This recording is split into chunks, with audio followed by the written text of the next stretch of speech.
So, hello everyone. Welcome to another edition of the Shawn Show. I'm your host, JSHAWNDURHAM, and I have an illness. No, it's not COVID, and I'm being a little dramatic. It is a cold. You know how crazy life has been the past few years to where we've actually done pretty well to not capture colds. I have a cold. Hi, folks watching on IG. The show's gonna be live on YouTube, so go to the JSHAWNDURHAM link on my page, on my homepage. But yes, I have a cold, and it sucks. And that's all I can say about that. With that said, let's at least start the show. As soon as I find stuff to start the show with. Like this.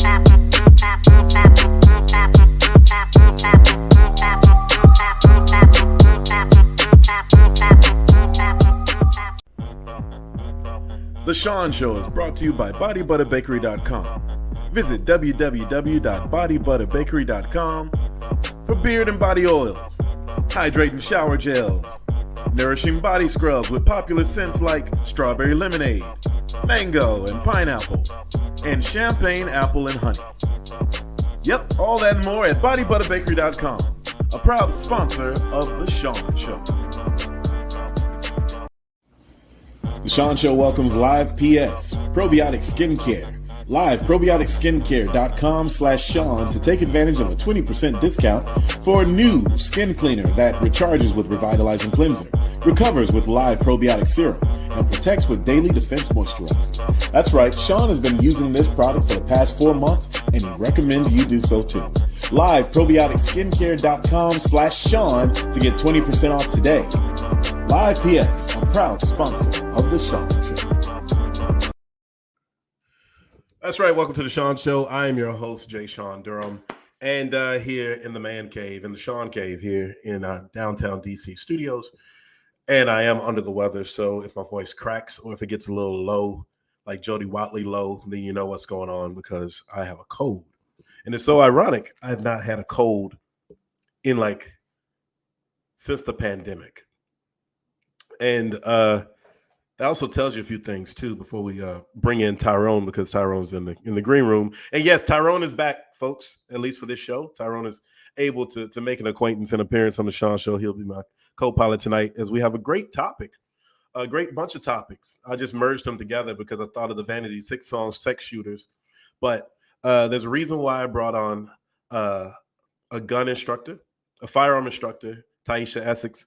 And there's a reason why I'm bringing on Jenifer Smith as a sex therapist.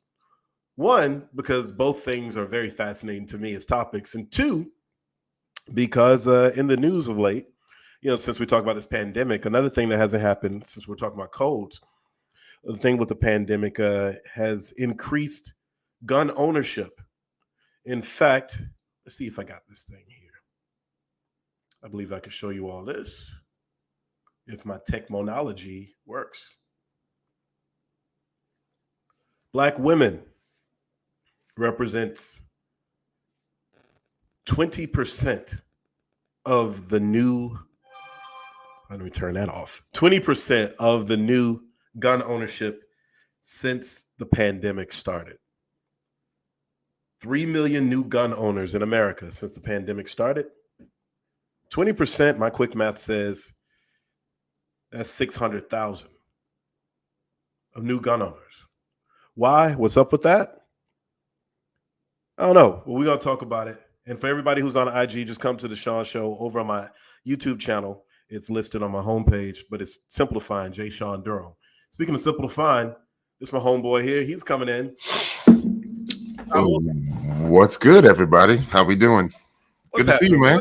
Good to see you. How you feeling? For sure, man. I'm good. That makes one of us. I noticed.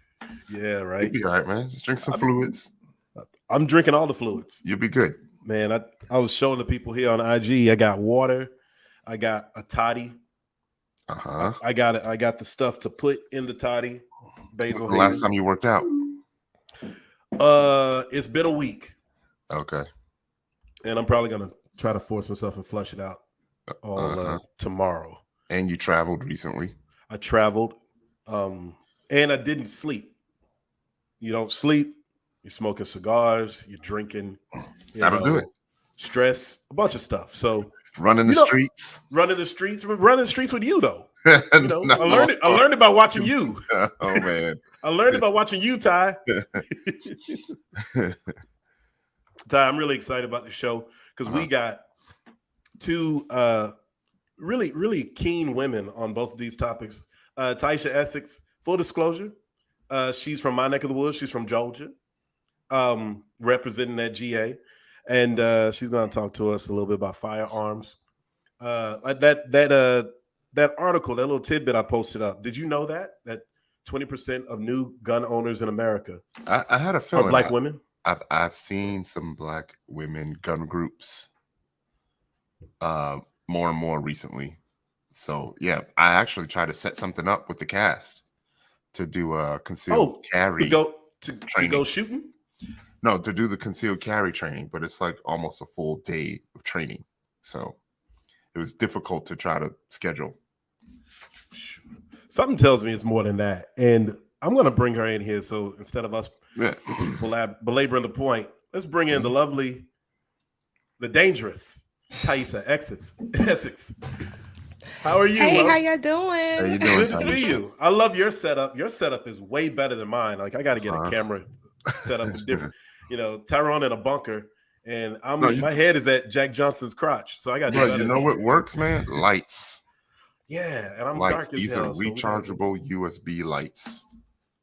I will text y'all the lights that I'm using. I have lights all over the place. I was like, okay, it's a late night, and I'm glad to be here. So I had to like set the mood, and I'm glad that it's getting dark earlier. So here's one light that I have. You know, yeah, lights. Well, I'm glad you're here, and I was gonna do something with the show and like rearrange things and like tell everybody to go home because I'm not feeling like doing it, but I'm actually kind of excited because I've been watching you post things for some time now. Thank you. And you're very popular. You're very friendly. You don't just like handle firearms and stuff like that, but it did like. It made me want to stop for a second because usually I bring in my persons with a video, and this is a video that I had for you.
Let me tell you something. That's pretty fire. That target is dead as hell. That target doesn't stand a chance. RIP. It happened here in Macon, Georgia. So That's right. Here in you hear what she said, right, Ty? That's Macon, Georgia, Mactown, where we smack down. Bibb County. Bibb County. We love some guns in Bibb County, but that's a whole nother topic. Yes. Tiesha, tell us about your background. You worked in law enforcement, but you also trained firearms. Tell us about your law enforcement background and how'd you become. You're kind of I won't say a YouTube sensation, but you really are growing. Thank you. And one more thing, full disclosure as well, she's pregnant. She's with child right now, Ty, and she's still busting caps in people's asses. 9 months. So anything could happen tonight on the Shawn Show. No. 9 months. No, we're trying to push that. I'm trying to have a home birth, and so Thursday I'll be 37 weeks and I can do it. So we're trying to hold out to the end of the week. You can have a home birth at home right there on the show. We watch the ratings, but anyway, right. But tell us about 100,000 views right now. That'll be great because I'm like, look, hold this camera, you hold his legs, Hubs, hold me up, let's go. Oh, natural. We'll do play-by-play. Yep, there we go. I see the address. Come on over. Right. Let me tell you something. That sounds dope though, for real. All right. So for real though, so you're with child, you're a badass. But tell us about your law enforcement background before we get into gun ownership and Black women who may be apprehensive about guns, but that's changing. So, but talk about your background for us, if you could. Absolutely, real quick. I'm originally from Cincinnati, Ohio. I just love Georgia, and I'm never leaving. But I'm from Cincinnati, where they filmed the first 48. I like to say you come on vacation, leave on probation. Hopefully, not a cremation. But guns was just you watch the first 48, you see a dead body and a high point firearm. Is like I see why you lost, but RIP to the families. No disrespect. I joined the Navy at 17, and I picked the Navy because I didn't feel like walking around the woods finding Charlie and them. So I was on a boat. So I had absolutely zero clue on how to handle firearms. I did not know. I failed the gun qual because the shotgun hurt my shoulder. So for some reason, after 5 years, I'm like, I don't want to stay on the water no more. So I joined the police department on a local level, and that's where it clicked. I had no clue what I was doing on Firearms Week. I almost, didn't pass and got the boot out of the academy. I was in Norfolk, Virginia at the time. Well, I was in the Hampton Roads area of Virginia. I went to Norfolk to the Marine Corps base, Camp Allen, met this Marine that had like this robotic voice. His name was Mike. He took me one-on-one down on a shooting line. Man, I've been surgical with that thing ever since, Jake. And he had a robotic voice. Are you saying he was a Terminator or something? Like he had, how they always screaming, like, just yelling and screaming and stuff. And I'm sorry, this other computer is going off making noise. But yeah, he had this real wore out voice, but he knew firearms. He told me grip, stance, pulling the trigger, everything was absolutely great. From there, I passed firearms, fell in love with them. After that, I stayed with the city for about 6 years. After that, I went federal. And with that one, it was just perfectly fine. Like when they see me come in, they're like, oh, she needs extra training. Let's, give her some extra training. And I'm like, okay, I'll play the role. You think I don't know what I'm doing to shoot all the extra rounds and stuff. But once I was able to do what I wanted to do, got the target up, good to go. But one thing, I had a shortcoming. I never trained with a rifle. Like I said, I was Navy. So I wasn't in the Army or the Marine Corps where, we carried a rifle every day. So I bought my own on my birthday back in 2019 on Black Friday. Everybody else went to Best Buy for TVs. I went to the shooting range for a rifle. I bought an M400. YouTube videos. I named it Huey P. Newton, took it apart, learned how to break it down, install my own red dot, learned how to zero it out, go to the range. And once again, I became surgical with that thing. And around that time as well as when I started my company, Timonics Defense Solutions, because I would notice in the realm of firearms and firearms instructors and firearm enthusiasts, there were those who said they were veterans. Check, I am one too.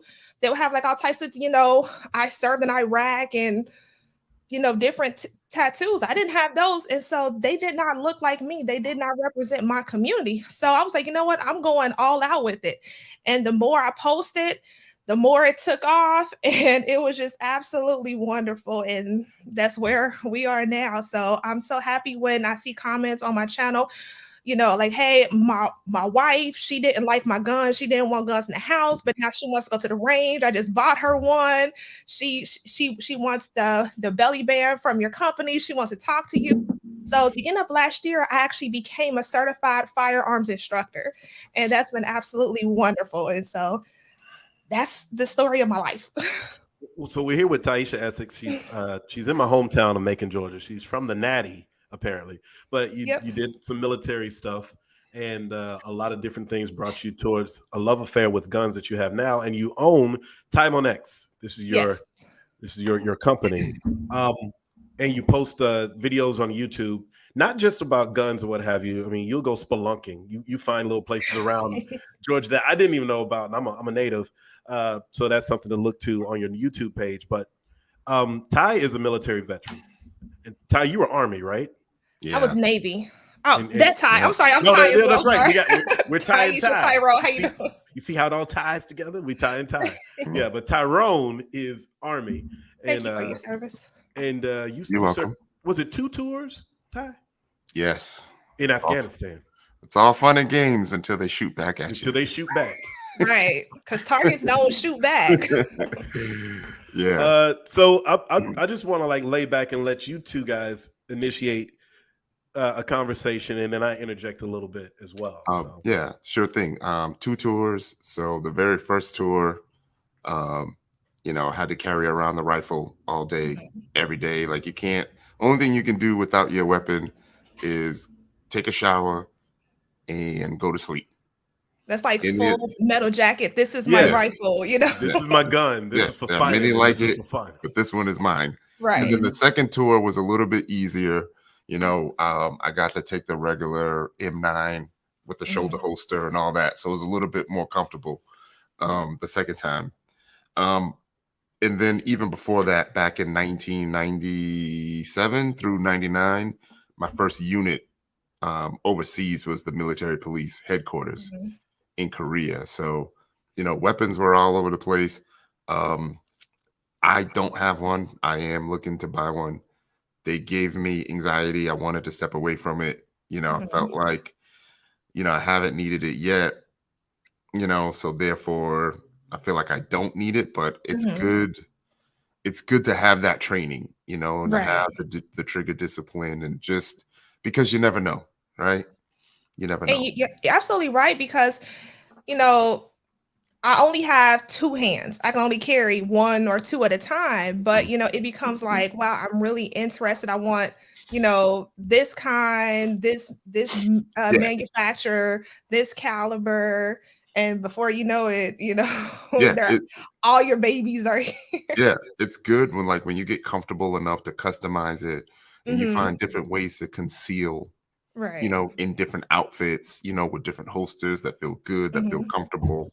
And then sometimes you even move away from, like, I don't want to just say a gun, but you find additional weapons like tactical pins. Right. You know what I mean? And things like that. So it doesn't have to just be a gun. Wait. Tactical pins? You mean like some James Bond stuff? Yeah, it's a tactical pin. So it looks like a pin in your pocket. Regular pin, but it's like, I don't have one around me right now, but but it's not around you right now. You can stab, you can, you know, jab them with that. And there's all types of things that you can use aside from, you know, because people think shooting a gun is all fun and games, but the maintenance, you know, and just packing the rounds is a pain. Do you know what I mean? It's a pain. My most recent was a 45, and I'm like, I'm breaking nails trying to load the magazine, and it's a workout. And then also too, you know, like me, I hope to never use mine, because that means I'm going to bed without one of my babies in the house. It's in property and evidence, you know? Like when you watch those movies and then like, let's load up, and then they just put magazines here and there and there. That didn't happen instantly. Because that stuff is heavy. That Yeah. that stuff is it's not It didn't happen. possible. Yeah, it didn't happen instantly. It's crates of bullets, and you have to load each magazine one by one, or you get some type of quick loading Hmm. mechanism where you could just do, maybe 10 at a time, 10 rounds at a time. But you've seen them come out. Well, maybe, and then another thing people don't understand. When you watch a movie, like, and you see like a trace around where you can see like the rounds go by because they're lit up and stuff. Hmm. That's not every round. That's like every 10th round. Do you know what I mean? Oh, yeah. That's like every 10th round. And you know what? Something else with Hollywood.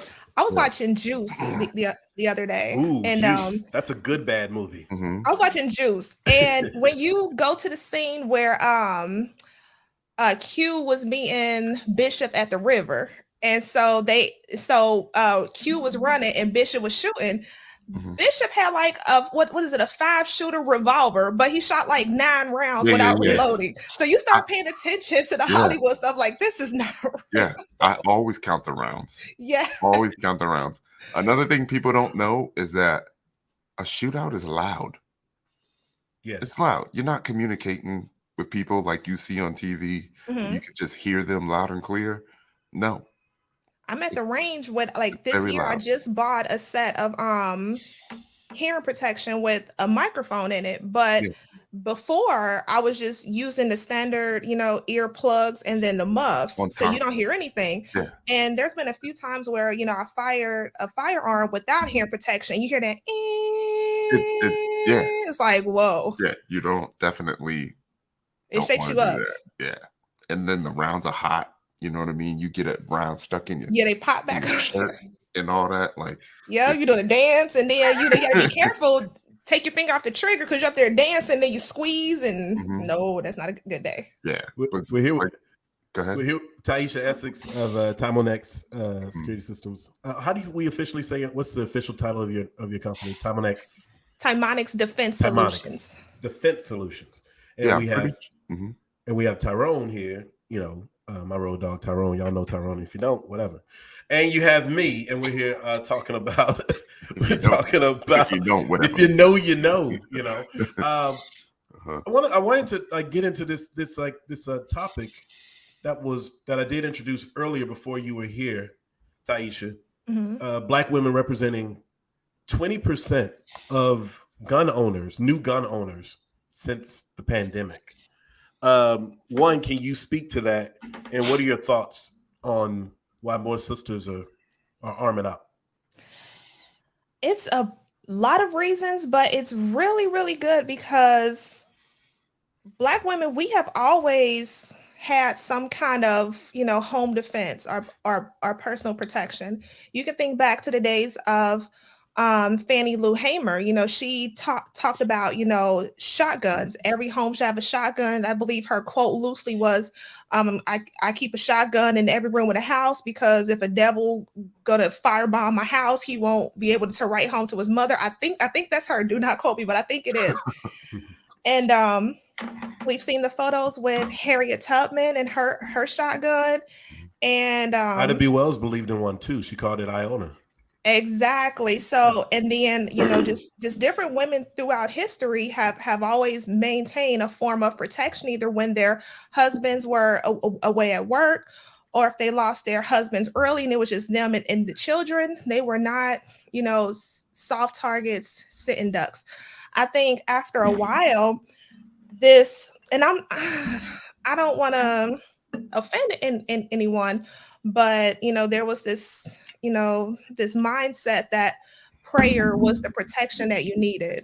And, I tend to side when it comes to prayer, the side of the Honorable Dr. Khalid Abdul Muhammad. I prayed that I'm able to shoot straight when it's time to shoot straight, so we have to protect ourselves. And, the more and more information that's coming out, you are your own first responder. Make sure you know the laws of the country as well as the laws of your local, state, and city ordinances when it comes to firearms, stay abreast of that. But it becomes a time where, some are just tired of being victims, are tired of being targeted. And that's just it. And unlike me, I grew up in the city where, we caught the bus everywhere. So you couldn't hop on the bus to go hunting or anything like that. But here in Georgia, I'm meeting sisters who's like, look, I went hunting with my grandmother. My grandmother, she had a shotgun, she had a rifle. We go out deer hunting. It's a common thing. So it's just, they're paying it more attention to us, mainly because they can advertise more products to us now, such as like purse holsters. With my company Timonics.com, I have belly bands, thigh holsters when they're in stock because they go fast. Shoulder holsters. There's many different ways to carry conceal, but the more and more that we're solo or targeted, the response is to make yourself a hard target. You said the thigh holsters, they go fast. Yes. Now, let's explain this then. So thigh holsters are, as it says, a thigh holster. But where is a woman gonna? Why do they go fast? Like, what is it? Because the fashions now, and because women aren't showcasing. Quicker I've to not draw. seen. What's that, Tyrone? It's quicker to draw. It was quicker to draw, but I haven't seen a thigh I have one holster on my in Instagram page. I wish I would have sent it to you. It was actually one of the first products I had in my store. And it's actually a thigh holster garter belt for like a small caliber, such as like a 380 or a 22. And I wear mine because you don't have to carry your purse. That's one thing someone wants to do is snatch your purse, or you don't run that risk of going to go use the bathroom. Me, I was born a woman. I'm still a woman, so we have to sit down to use the bathroom. So you don't have to take it off and lay it somewhere and then walk out and forget my guns in there, which is one thing you should not do. But it stays on your body. But because it's a sexy garter belt, they go fast. Yeah, we're here with Tiesha Essex. She's down there in Georgia, and she is a defense. I won't say expert, but she trains women, and she also knows about her weaponry. For those who are listening and watching us on IG, we are on YouTube. You can actually see and hear the conversation on YouTube on the JSHAWNDURHAM YouTube page. And I don't know if Ty is simulcasting or whatever. Ty is good at shit like that. I don't know. He's not simulcasting, so it's on the JSHAWNDURHAM page. And right now we're talking about thigh holsters in different ways and different reasons why some women may be really getting into the gun game. Just recapping for people who just joined in because we're 33 past the hour. So, all right. So thigh holsters go fast. You have shoulder straps. You have small guns, big guns. Like I said, 20%, 600,000 new gun owners are Black women. 600,000 is a large number. And you mentioned through history how we've had strong Black female figures always have a piece beside them. I know my grandmother had one. And we talk about Harriet Tubman. I'll talk about Ida B. Wells, Fannie Lou Hamer. I have this theory, and maybe this is for other people to figure or ask on a sociological level. Do you think some sisters feel like they're just not being protected by men? Wow. That may be the reason for some women. I mean, there are some who, they are solo, I recently, I was a single woman for a couple of years. So it's like, okay, when you hear that bump in the night, I'm not going to get up and go sing them a song. I'm going to, go and see what's up. But I must say, self-defense for me, it starts here. It starts within. I used to do some really terrible things that put myself in situations where I could have been victimized, and I could have been in situations where no one would protect me because it's like, you shouldn't have had your butt there anyway. That's what I'll say to myself. But there are places in scenarios that you can avoid by not willingly putting yourself in that. But majority of places I go, if I'm alone, if I'm not with my sweetheart, people look out for me, protect me, speak up, they stop, and just their presence. But also, I present myself as a hard target. I'm paying attention to situational awareness, crowds. I know, if this place says, like, look, you can't bring your gun, look, I ain't going, because, I'm not gonna make myself defenseless. But also, I know too, with law enforcement, with like active shooters right now, we are vulnerable, but I'm not going into a situation claiming to be a hero or a superhero, because I'm not. I'm just the average citizen. So yeah, that's all I have. But some may feel is that they don't have that protection, and they correct that deficiency, which is perfectly fine.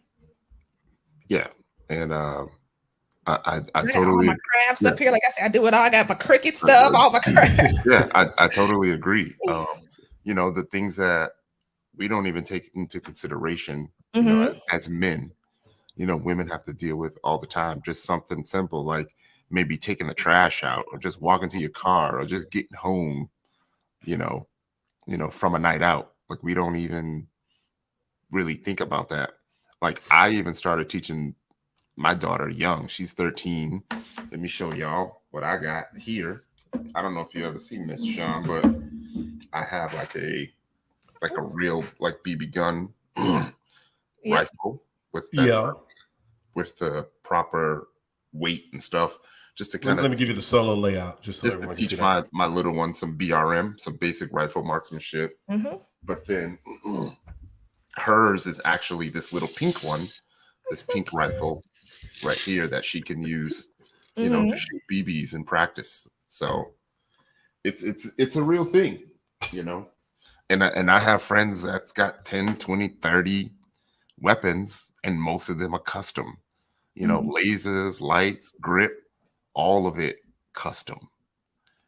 So once you start to get into it, it can be really addictive, And that's absolutely a good thing to expose her early, because a lot of firearms instructors that I've trained with in the past, they say, as soon as my child was able to stand up without assistance, I put a rifle in their hands, or, they started exposing them, which is really good, because you can tell those who grew up with firearms compared to those like me who didn't have a clue what they were doing till they're like 22 years old. Yeah. And then you're trying to figure it out and learn on the go, but it takes a lot of anxiety out and teach them early. Yeah. So there was a very interesting clip that's actually pretty funny. So remember back in the day where they had it was like that cop movie. I don't want to say Beverly Hills Cop, but it was called Police Academy.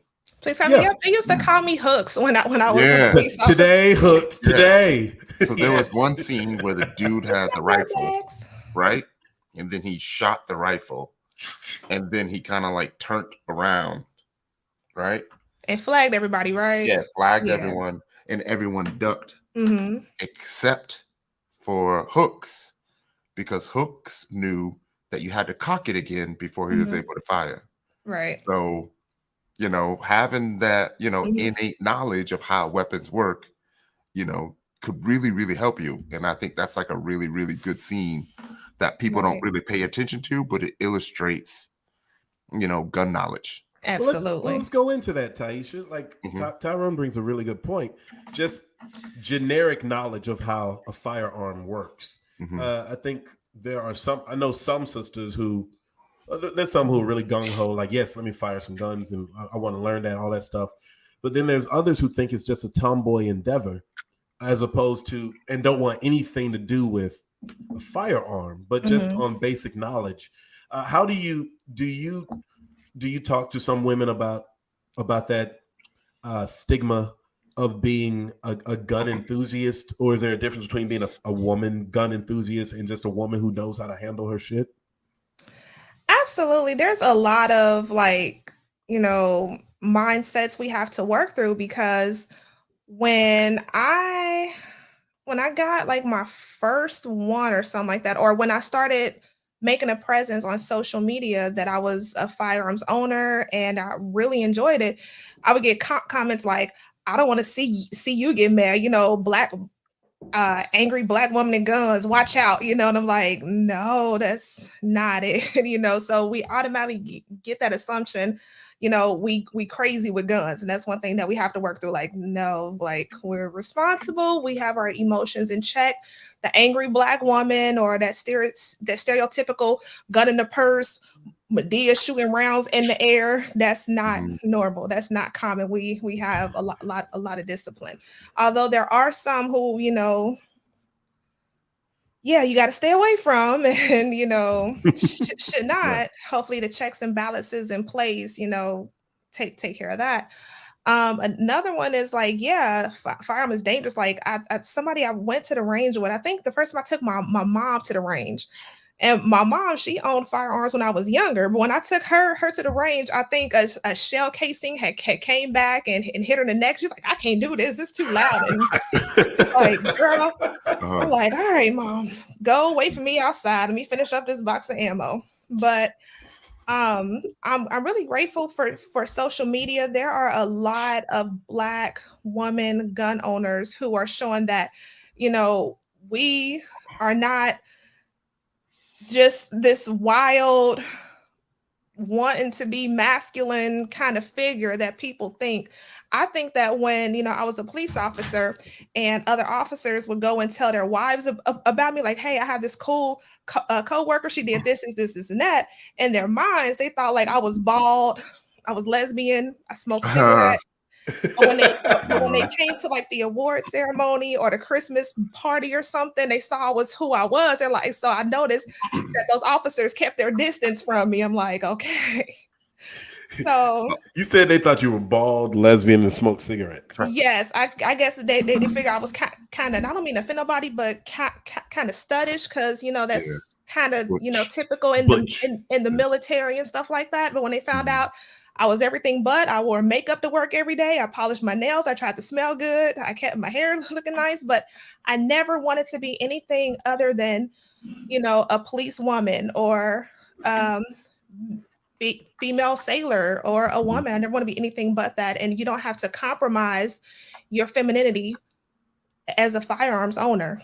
And here, you know, at the house, you know, I'm wife, he's husband. I'm not here to compete with him.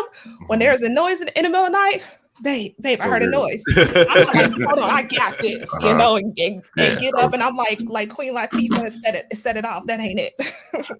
Tiesha, what's your favorite weapon to carry and your favorite weapon to fire? My favorite firearm would be whatever I have ammunition for. No, I'm playing. Okay. I would say my favorite right now, I love my SIG P365. That is a 9mm, and that's the one that you showed in the video.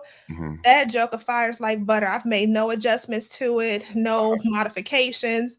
Out the box, center mass. Because you know they got them switches in the streets now. So, what do you mean switches? I haven't heard of that term before. I think the switches is like a modified weapon that just turns it to automatic. Oh, are you talking about like? Oh, you mean bump? So it's like a full auto. Yeah. Okay. Yeah. Bump stocks, right? You know what you're talking about?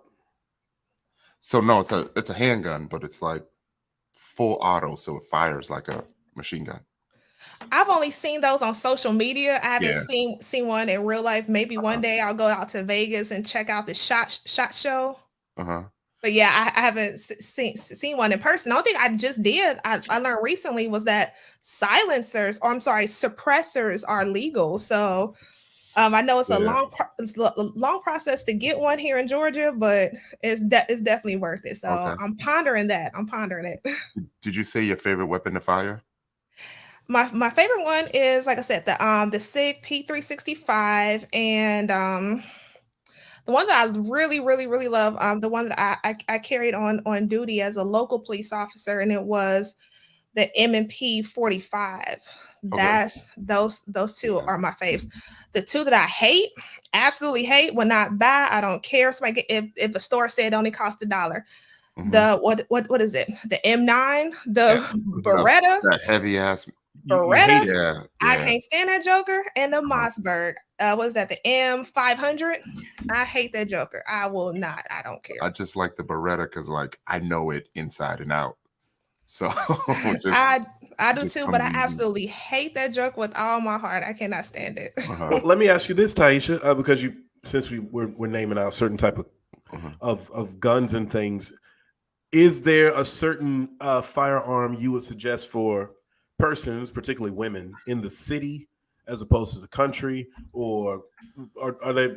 If you could talk about the types of firearms that some women would feel more comfortable with based on where they're located, urban or rural. It really depends on what you want to do with it. If you were to go into a gun shop and you say, "Hey, I'm looking for a gun." The first thing that they may do is sell you a pretty gun that's pink and look, it has a laser, look, it has a light, but it could be a piece of crap. One time I was investigating something, so I was in like plain clothes and I had to go to a pawn store, and the guy that was there, he tried to offer me a high point. I think it was like a Jimenez Arms high point. And like I said before, when I'm watching the first 48 and they show a picture of the firearm next to the deceased, is usually a high point. Don't get that. Stack your coins and get something reputable.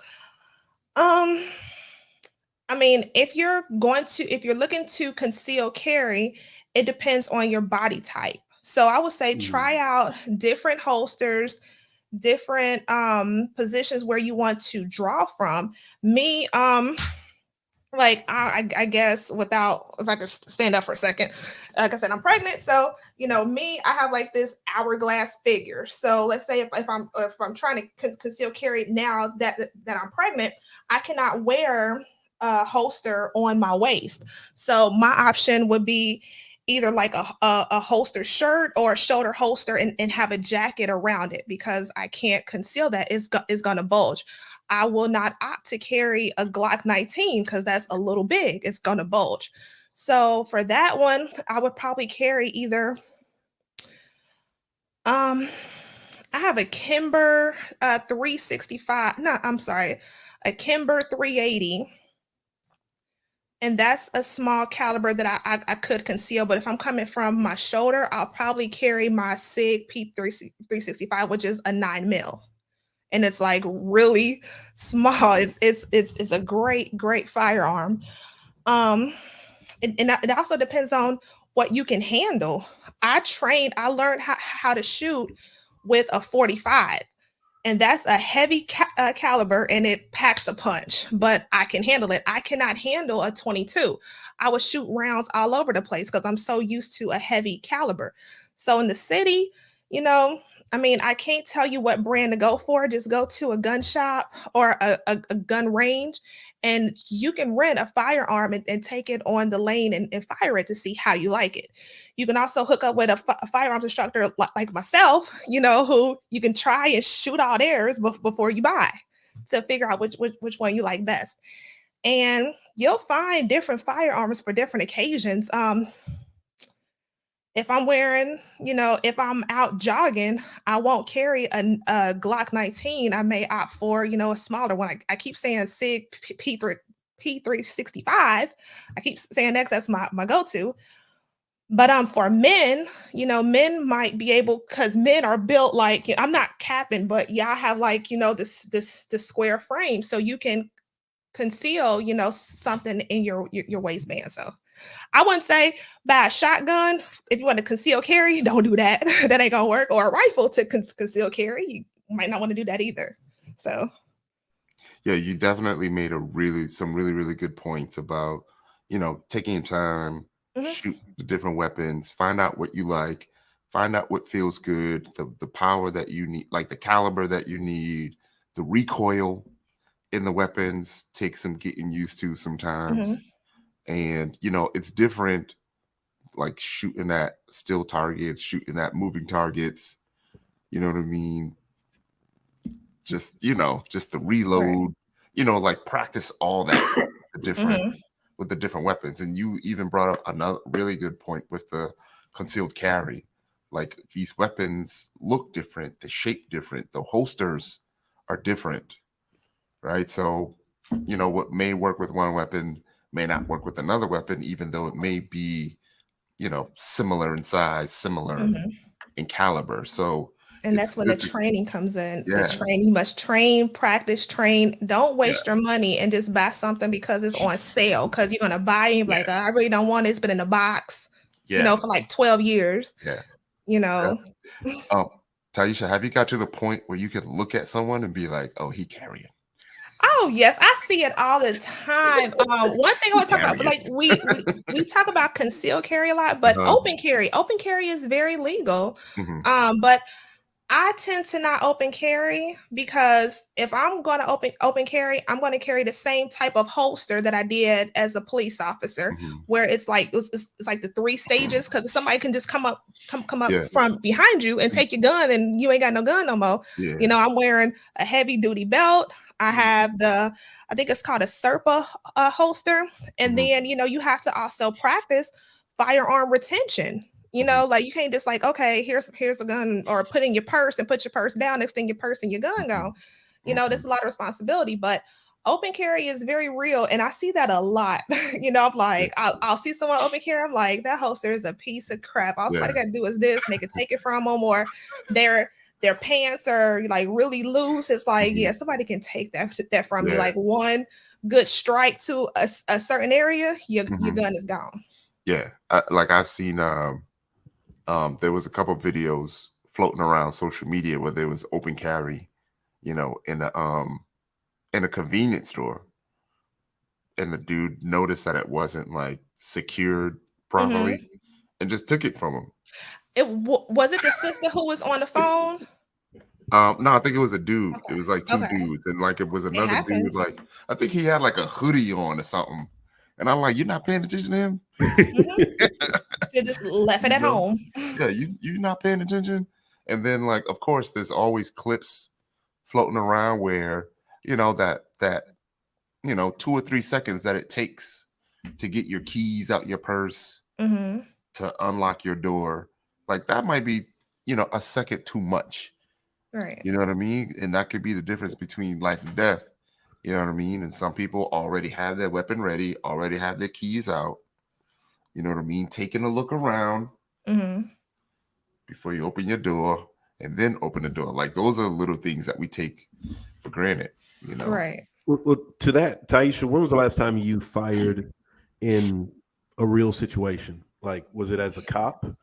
If you could go through that, if that happened, if you could go through that. Many people have told me not to talk about this situation. They told me not to talk about it, but I That have. means you got to talk about it now. I know.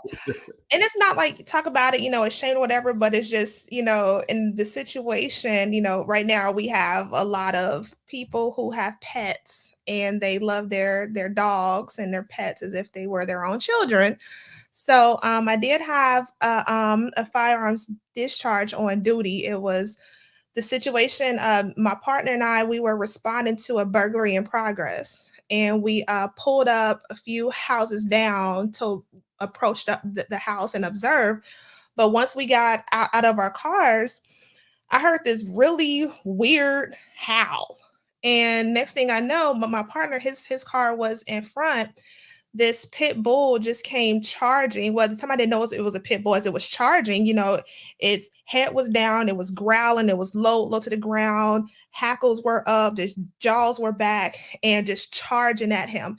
So he's backing up to where my car is, because he had already locked his car, closed the door. So he dropped his keys because he was just scared. He was surprised, and he pulled his taser to try to tase the dog.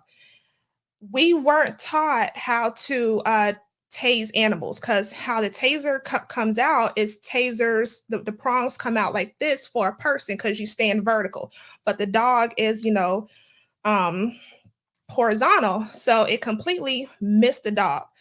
And he's backing up into me. At that point, he's in between the trunk of his car and the front push bumpers of my car.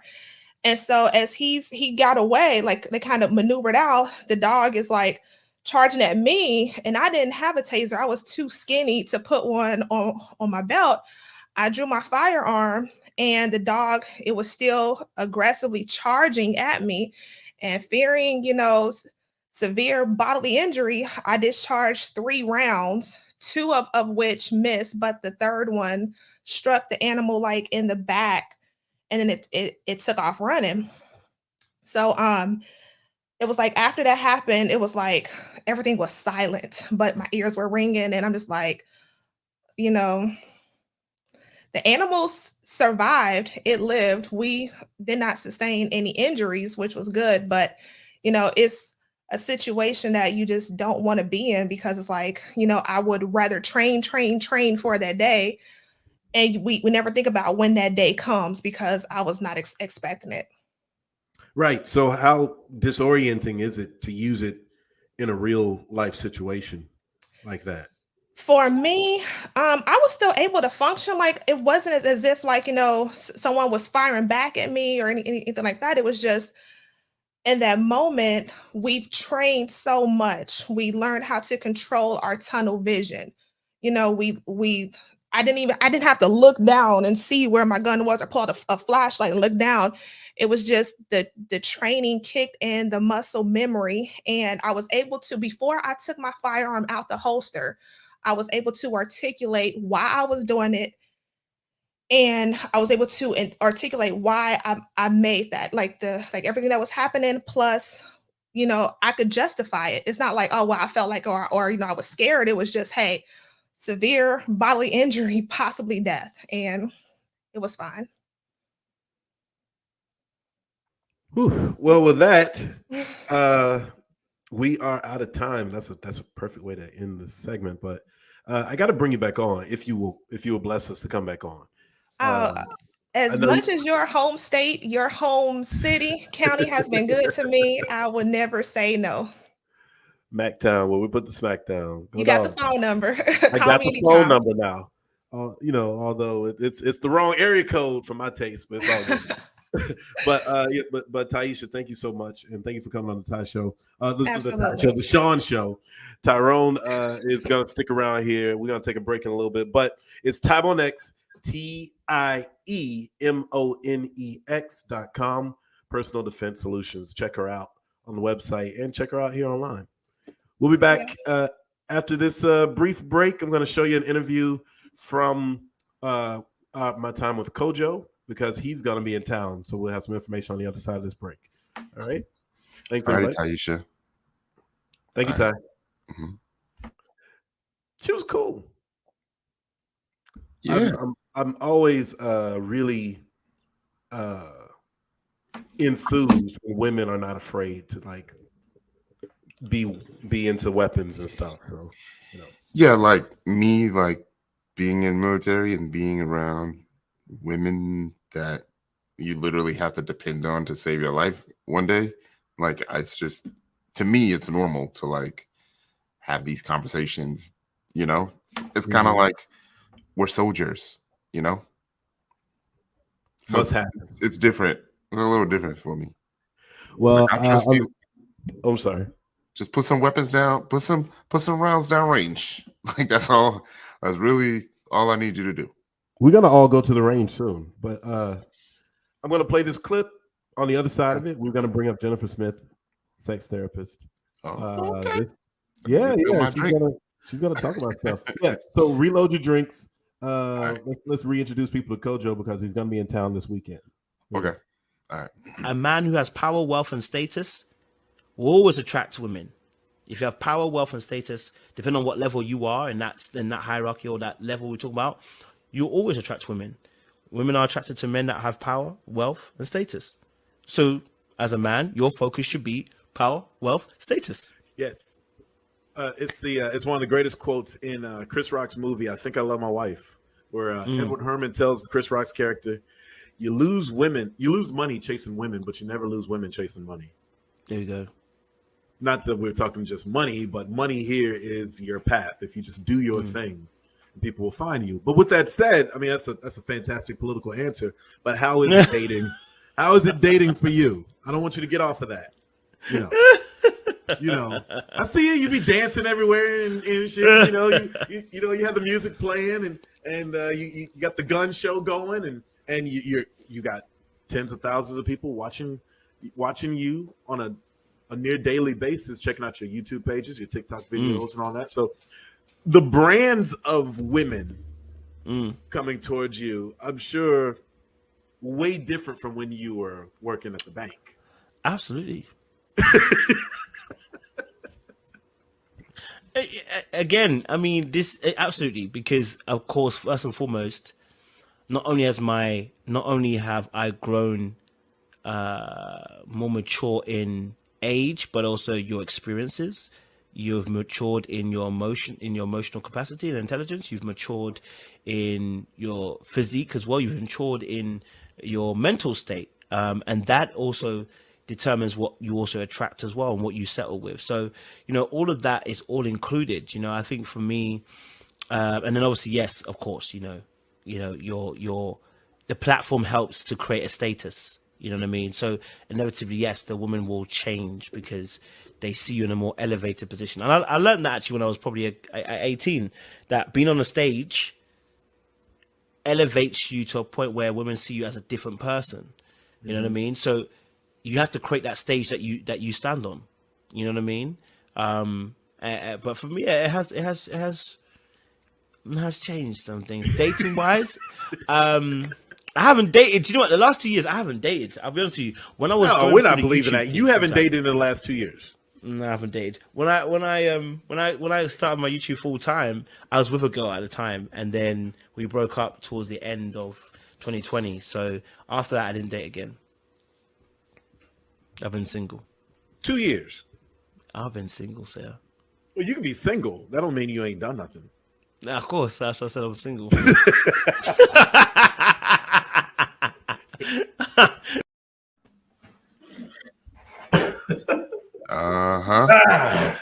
Tried to get him, huh? Tried to get him. He's a pro at this. Yeah. A little bit of a pro at this. He doesn't answer too many interview requests, but he did that one. And that full interview is on the Shawn Show's website. Here on the YouTube page of JSHAWNDURHAM. So you want to see that, check that out. But the reason I brought that up was just to show you guys that Kojo is coming to town.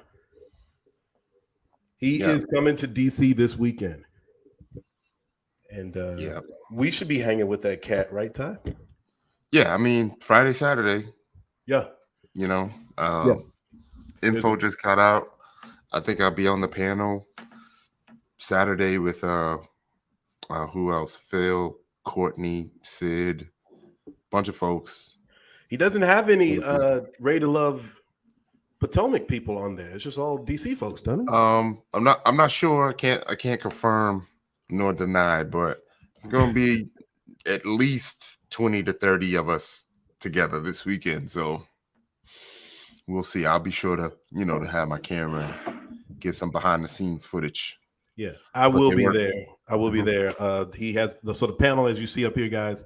And go to Little Black Book 91. His pages will have information on there. Very select amount of tickets are being sold, but you can purchase tickets for the panel.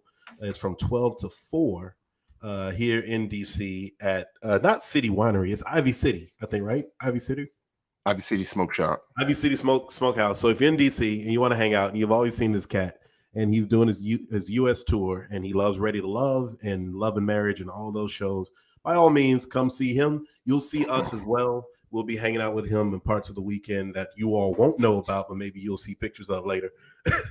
But yeah, that's Kojo Darkwa, and he'll be in the house. Speaking of in the house, though, this young lady is a sex therapist. I don't know what to say about that. I'm going to ask, how does one become a sex therapist? Be good at sex? The therapy of. Well, she had to be therapeutic with some folks on Love and Marriage DC. Let's take a look and see how that worked out. I'd like to get to know who everybody is, how long you've been together, what's currently working for you in the intimacy department, and what's something you would like to improve. So we can get to know each other a little bit better, and then I can talk about the products that might be able to help with some of those needs. So we'll start here. After 15, 16 years, Yeah. you want to change things up. You know, sometimes I need a little different. Okay. I want a little ombre. No. Well, we're gonna get there. Let me hear from your partner and what he likes and what he wants. I'm not her partner, I'm her husband. My sex life has been amazing. Okay. Recently, like over the last few years, it's gotten better. I don't know if she's going through a phase. But are you in your early 40s? Bitch, no. I'm only asking because women in their early 40s, their libido tends to be increased at that age. Ashley's like, B, no. At least Winter can honestly see this is how Ashley is with everybody. You know what? It's because I didn't dye this gray hair, and I knew I should have. Right. I So knew she it. actually kind of hit the nail on the head. And I feel like over the last few years, she is just like, I give it my all. Like, and my all is. But even like after the all and then a couple rounds. She's still ready to go some more. So now I work a lot. I get a little tired. He's old. He has gout. Right. So I'm still young and tender and under So 40. after banging it out, like beating her brakes off, pulling the hair, spitting on it, all that, I fall asleep. This is after 5 rounds. And then she's like, baby. And I'm like, baby, So other than that, no complaints. So we just gotta get you a little bit more energy to keep I'm up with okay, her. I have energy. This 5 rounds. You're right. Most men go 1 round and then need pills. We're not talking about most men. We're talking about you. Tell him mind his business. Exactly. Okay, thank you. You're welcome. Next. I feel like our sex life has gone downhill because I have an issue with him not having a vasectomy. I don't want to get pregnant anymore. So I'm very nervous about getting pregnant. So we have even resulted to him wearing condoms because I am just so like afraid. You can't help with that, can you? I brought plenty of them too. If anybody needs you, it's these two. You know, once you've been together so long, I think we have something called lazy sex. We're both older. We've been around each other 30 years. So I think for me, I'm still just as horny as I was back then, but she's not really that same person. Okay. Like when I want to do oral sex, she's like, ugh, it's gross. Like, you like my... It's gross, but I just whatever this means. yeah, I just don't. I'm not really into it. Like, So I don't it's care. almost like we like brothers and sisters, man. Like we've been together so long that My it's stop weird. him is like, So- let's hurry up and get this over because I'm tired. Brother and sister. Brother and sister. Now, Ty, I'm going to bring her in now that we've warmed it up. We've lubed up that thing. Sex therapist Jen Smith is not just next, so let me take the banner off. She's here. Before we push the applause button and welcome you in and all that stuff, when you hear the diversity of those 3 stories, what does that tell you about what goes on in people's bedrooms when they seem to be happy? I mean, there were 3 variances. Like one was saying, I'm not doing it enough for her, although we just did it 4 or 5 times. Another said, it's like brother and sister sex. You know, like what goes through your mind when you hear the variations in these stories when people talk about sex? And welcome to the Shawn Show. Oh, thank you. Thank you for having me. I think it's people get really comfortable being unsatisfied in their sex lives. And that does become a norm in most bedrooms of married people, unfortunately. Wow. Yeah. It was really interesting to hear everybody's perspective because I didn't know any of the couples. So I was learning just as everybody else was learning when the show was on. So it was very interesting to hear 4 very different, right, like experiences and in each of their bedrooms. And, you know, but it's not uncommon. It's things I hear as a therapist all the time. But I am glad that we had this dialogue on TV because it really opened up some other conversations for other couples and other people, you know, that were watching that have definitely stopped me on the street and told me about some of the conversations they had with their spouse or friends regarding intimacy. Wow, it's I have so many ways I want to at least start with this conversation, but whenever I don't know where to go, it's like playing spades. You go to spades. So I'm going to go to the blackest man on the board, Ty Wilson. I'm sure he got a question locked and loaded. You got a card you want to play? Because I have so many I want to start with. I just want us to get going first. I have tons. So I guess I guess we have to start with you, right? So what was it that made this your interest? Mm-hmm. You know, and you know, do you feel like you have started with yourself first, like you figured yourself out first before you can, you know, provide, you know, any type of education to other people? Yeah, no, this is a really good question. So I, unlike a lot of people, had a really great sex education in school and at home. So I always felt really comfortable with my body, with the subject, with talking about condoms and birth control and, you know, like Planned Parenthood and things like that. Like I had lots of sex education and so I always felt really comfortable with the topic. And then when I was in college, I was a completely different major, wasn't thinking about being a therapist at all. I actually had a radio show that was about sex, love, and relationships. And that's where things kind of turned for me because I really love talking to my peers about sex, love, and relationships. So that's kind of like where things took a turn. And I just also didn't see other people that look like me talking about sex in a positive way. Well, let's talk about people who look like you. Yeah. Sorry to cut you off there. We do have a lot to get to because you're so fascinating. You don't look like a sex therapist.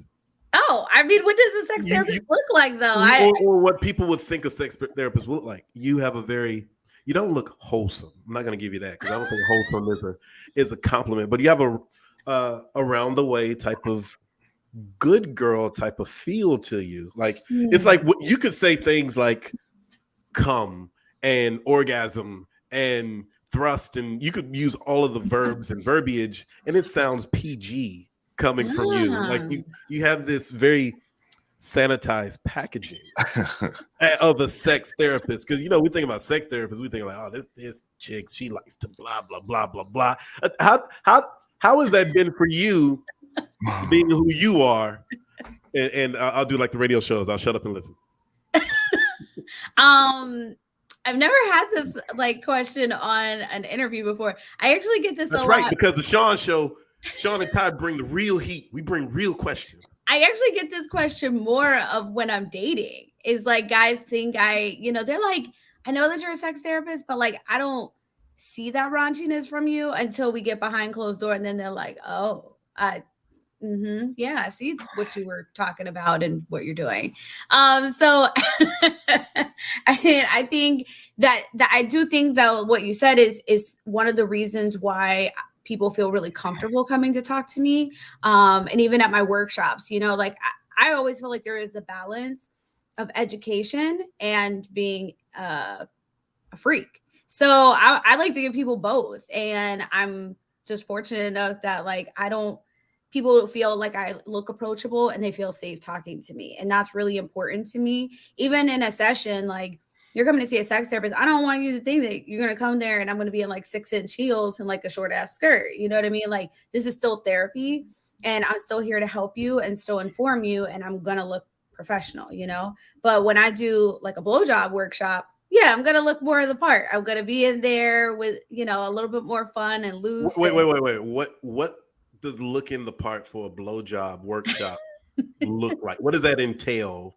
I mean, because in a blowjob workshop, we're using lube, we're using saliva. Things are going to get a little more messy. So, you know, like, you know, pull the hair back. I'm wearing like, you know, a t-shirt, sneakers, because I'm running around during the workshop and things like that. And I may wear like a shirt that says like, you know, suck dick or, you know, like orgasm more or something like that. Like I'm wearing something that is like definitely more sexually charged than what I would wear during a therapy session.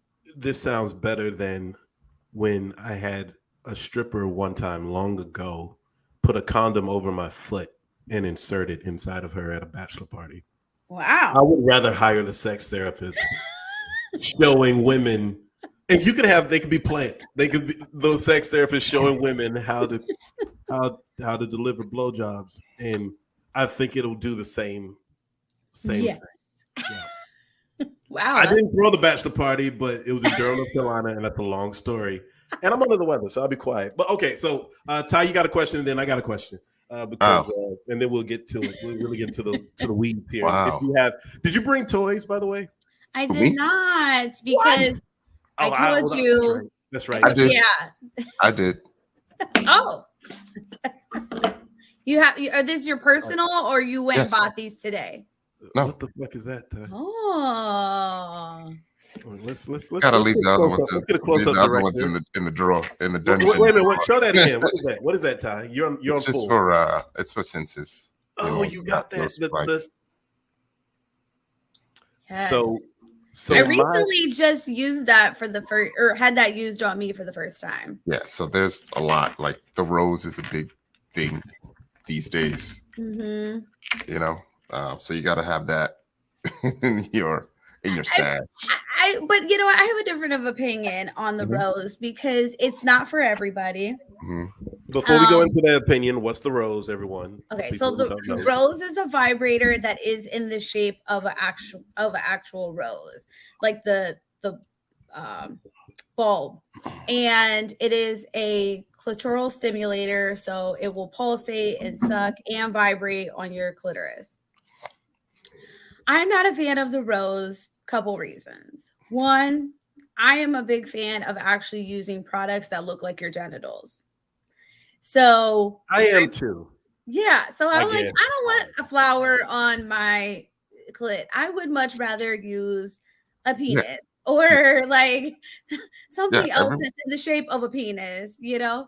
Also, it depends on like what kind of products you used before. I feel like the rose is like a really good beginner toy to like mid-level person that's used toys before and things like that. It's very can be very pleasing for those. But for me, I've used a lot of different toys that suck a lot harder and vibrate a lot stronger. So like for me, it didn't do nearly as much as what it's been doing for a lot of women. But I'm glad that other women really like it and they found something that works for them. But I guess I should have prefaced it by saying I've had I don't know if it's to call it a benefit, but I've had the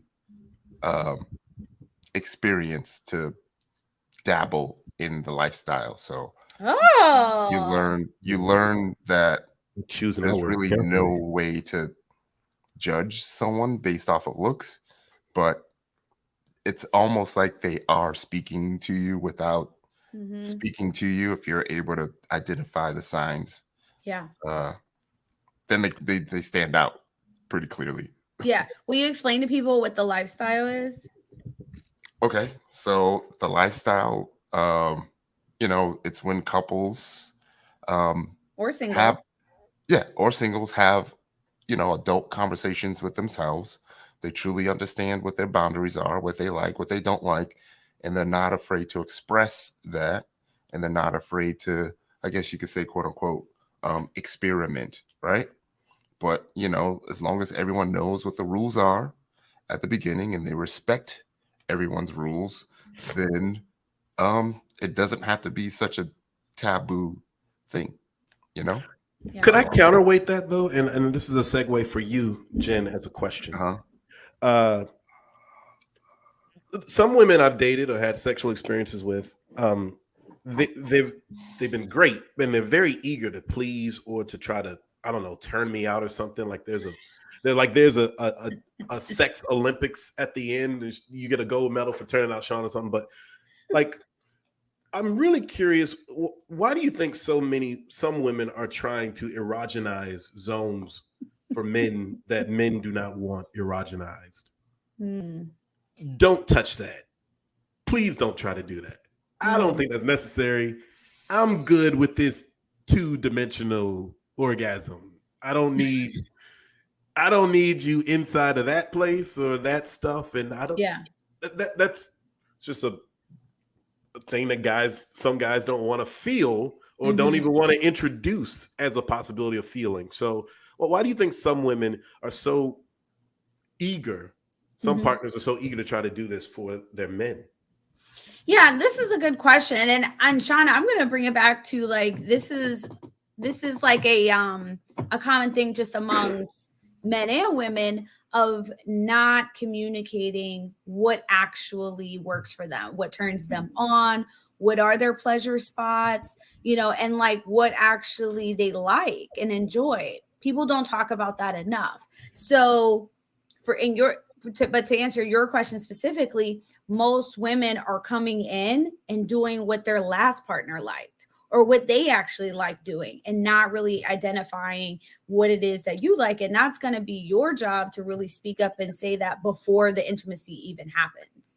Of, you know, like, let's talk about what are our turn ons and what are our hard no's. So that way you're also aware of what she doesn't like and what she doesn't want done, you know? And then have more of a roadmap of what she does enjoy. So it does come down to conversation and consent. You want to make sure that no matter if you're man, woman, somewhere in between, you want to have consent about anything you're doing to somebody because one, we don't want to hurt them. And we want to make sure that they're pleasured because it's supposed to be a pleasurable experience. You hear how she talks about these things, Ty? It's so nurturing and warm. And then she uses words like consent. And it's like, yes, I need consent before. Like, why am I clutching my pearls? No, I'm a man. I just know. But a lot of women feel like men don't have to. They shouldn't have the right to consent. Like they push. Like society always talks about making sure that men get consent from women, right? But we never talk about making sure that women get consent from men, and that's a thing. That is a thing, and I feel like even more men don't vouch or. Not vouch, but speak up for themselves or advocate for themselves when you don't like something. Yeah. That's the only way your partner is going to learn is when you're actually explaining to them that you don't like something and you don't want them to do it. And the reason maybe why you don't want them to do it, you know? It's 22 past the hour. We're here on the Shawn Show. Ty's about to get in here and ask Jenifer Smith, sex therapist, who was also featured on Love and Marriage DC. And we're going to ask her how long she's been doing this and get some pointers from her. But just doing my little radio thing here because there's some people on IG wondering what the hell is going on. If you can see me and you can hear us, that's why I took the headphones out. But if you just go to JSHAWNDURHAM, the YouTube page /JSHAWNDURHAM, you'll see all of this awesomeness. Or check us out tomorrow or tonight for the repeat. Ty, you have a question for Jen? No, I was going to say the consent is important. Like you see it a lot. Sometimes you go out, you see women just go up and grab men that they like. Yeah. And like, technically, like that's assault, right? You know, so not saying that there's a double standard, but men often overlook that when they shouldn't. I feel like we think it's assault when the chick ain't attractive. Well, we used to joke and say it's only harassment if you're ugly, right? Yeah. Chris Rock had a joke about that with Clarence Thomas and Anita Hill. He's ugly, but he said if Clarence Thomas looked like Denzel Washington. Like, stop playing with your fine ass. You know, there is a difference there. But that is kind of how men see it. We don't want to feel victimized. We could take all these things. But you're saying, Jenifer, communicate more what we want, what we don't want, what we're cool with trying ahead of time instead of being uncomfortable. And I'll tell you this before I give the con back to Ty. It sometimes feel like, and I'm not a conservative fellow, but you feel or you wonder, like women talk so much shit. Y'all talk so much. Who the hell knows what you can actually do or not do? I know some women who talk shit about a man's this and that, but can't take any of it, you know, but they talk shit because y'all have bigger egos than we do. So I think y'all try to impress your girlfriends. That's a whole nother topic. But guys don't want to mention how prohibitive we are or don't want to mention prohibitations in any form or fashion because we're afraid that some women will see us as some sort of prude American Taliban-y type of person. Oh yeah, for sure, because guys get held to a much higher standard when it comes to sex than women do. You know, it's like, you know, that like if you don't perform or don't do something appropriately or in a good way, right? Like, you know that you'll be talked about in the group chat the next day, right? And so I feel like a lot of guys go along with things. But also I just don't think that society has given you the space or the permission to be able to say no to something, or that you could really advocate for yourself if you really don't want to be doing something, you know, like who wants to be doing something that they really don't want to be doing? That's not the point of the interaction, you know. But again, like I can't stress enough about how important it is for people to communicate what they really enjoy. And a lot of times people don't know what they enjoy because they haven't taken the time to explore their bodies themselves. You have to be able to know your own body, your own genitals, your own pleasure points in order to teach somebody else on how to pleasure you. But a lot of people just don't want to know their own body or feel like they don't need to explore it. Ty, you got something for Jenifer? Yeah, it's a lot. I mean, you know, it is one of my favorite topics, and I think I'm just kind of wired different. So I know myself. I know my boundaries. I'm okay with saying no to things that a lot of guys would be like, hell yeah.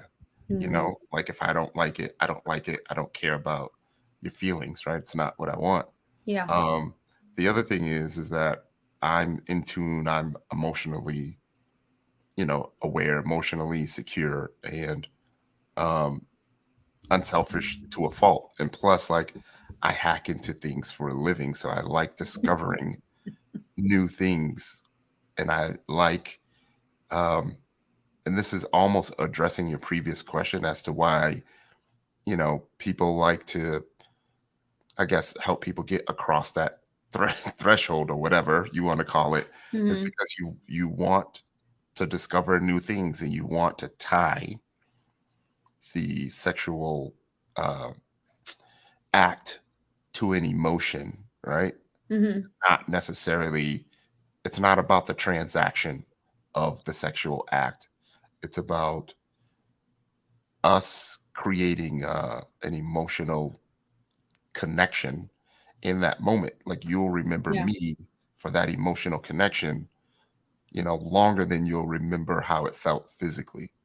You know, so I'm weird. I'm just weird. That's not weird at all. You know, That's not weird at all. So I think know it's awesome when people want that connection. Yeah. You understanding? Shawn, you look a little flustered. maybe it's the toddies, the hot toddies that are taking them under the weather. I'll talk to your ass later, Tyrone. But Jen, I'm going to steer this a little bit more broader to what we just saw, what we saw with the clip, right? So you had a man, successful working man. He says, and I'm going to take him by his word because she didn't rebut it. Right. He went 5 times a night. And she was like, that's still not enough. How do you begin what was your advice to them? What was going on with that couple in the beginning of Love and Marriage DC? Their sexual issue, and how do you rebut that? Yeah, when I was talking to them, I really just encouraged them to find a middle ground, right? Like a compromise, because it's unfair for one partner to be absolutely satisfied, the other one to be satisfied. And so it's like, all right, you guys have to figure out where the compromise is, you know? And it still felt like there was some things still like maybe missing there. And that's why she still wanted to go multiple rounds. So I was like, maybe it's time to explore some other things. So that way she could feel pleasured and could orgasm a couple more times in order for her to feel sexually satisfied. So you said something very interesting there before you continue, because this is very fascinating to me. She was trying to quantitate her experience for pleasure by trying to find the orgasms. By if we do it enough times, it's sort of like the business card theory for men. If I hand out enough of these, if I hand out 1,000 business cards and 20 women respond, well, shit, I know that's like 2% or what have you, but that's still pretty good numbers. I'm going to get something. And she was just like, let's keep doing it.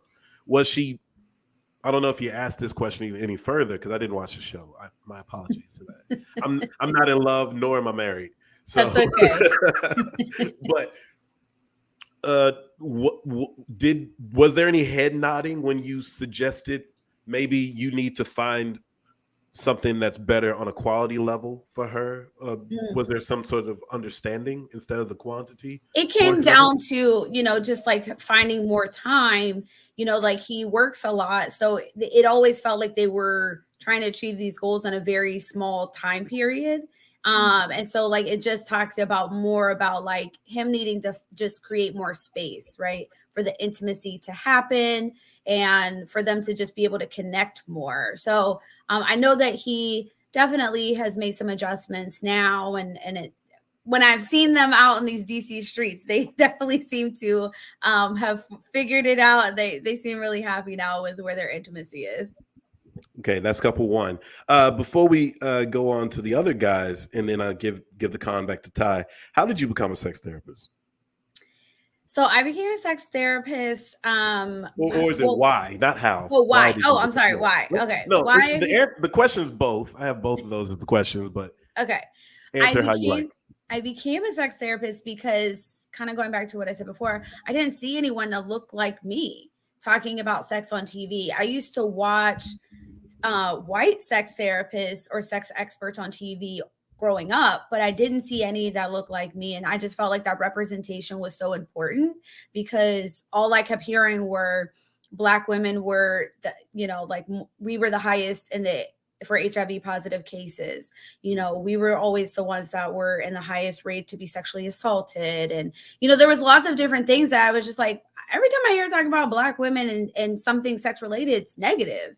There was nothing positive. There was no representation on TV to talk or advocate about how Black women should be living and thriving as sexual beings. And so I really wanted to be that face. But also I just felt really comfortable with the topic. And when I was studying to be a therapist, I was like, well, I'm going to be a marriage and family therapist. Sex is something that comes up all the time. And I remember in my program, they were like, oh, well, when sex comes up, if you don't feel comfortable talking about it, then you can just refer out. And I was like, that seems kind of crazy to me to refer money out the door when I could be here and be the one that can work with everybody. So I was like, yeah, I'm just going to get my sex therapy certification so I could take care of everything in-house and I don't have money going out the door. That seems to be one of the routes, right? Marriage and family therapy, because my late friend's wife, now his widow, of course, she was in marriage and family therapy, and she also did the sex therapy thing as well. So it's kind of interesting that, well, it makes a lot of sense. I mean, these are the people who should be having sex. But I do know a lot of marriage and family therapists that don't like to talk about sex. Whether it be their own personal feelings or they just, they've maybe had some of their own traumas and they just prefer not to talk about it. So they do refer out. And that's totally fine, but for me, I always felt comfortable talking about it. And I incorporate that in all of the things that we're working on in family or couples therapy. So. All right, we're here with Jenifer Smith, sex therapist here in the DMV. She was featured on Love and Marriage DC, and she's telling us ways to tell women to stop playing with our assholes. Ty, you got the comment. No, I mean, like being comfortable with it is important.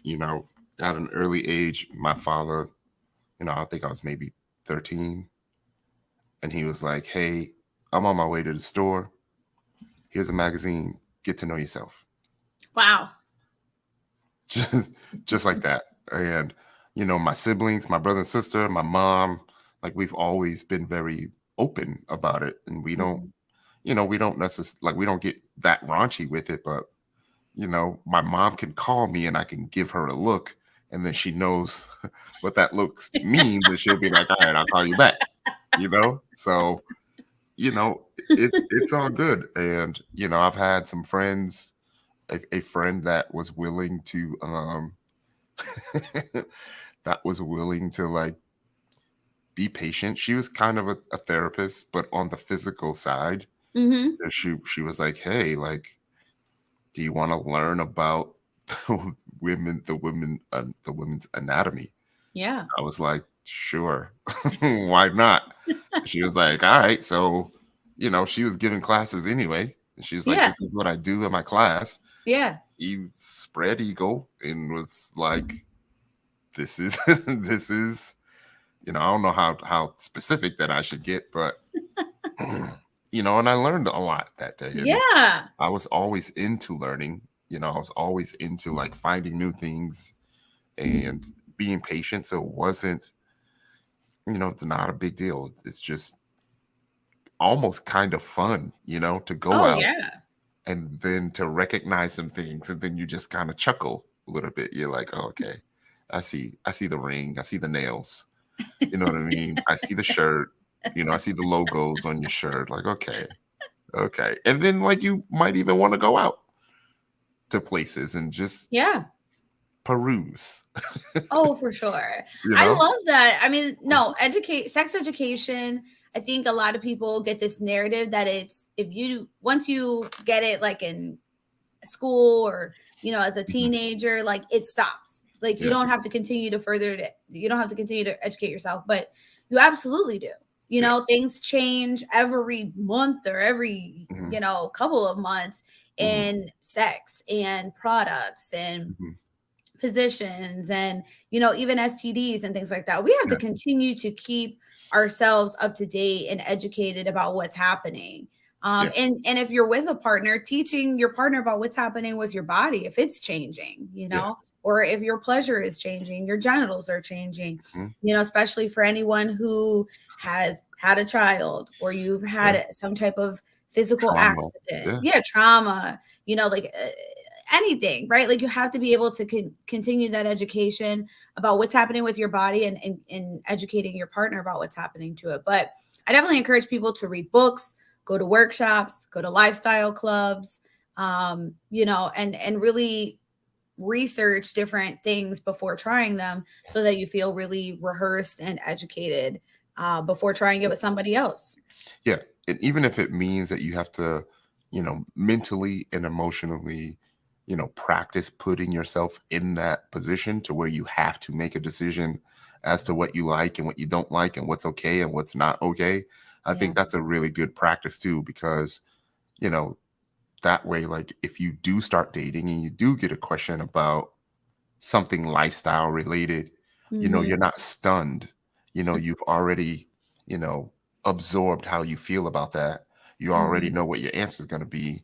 And then just everything just flows, you know, naturally when you've already kind of had that experience. Yeah, absolutely. Shawn, you're on mute. Yeah, you're muted, man.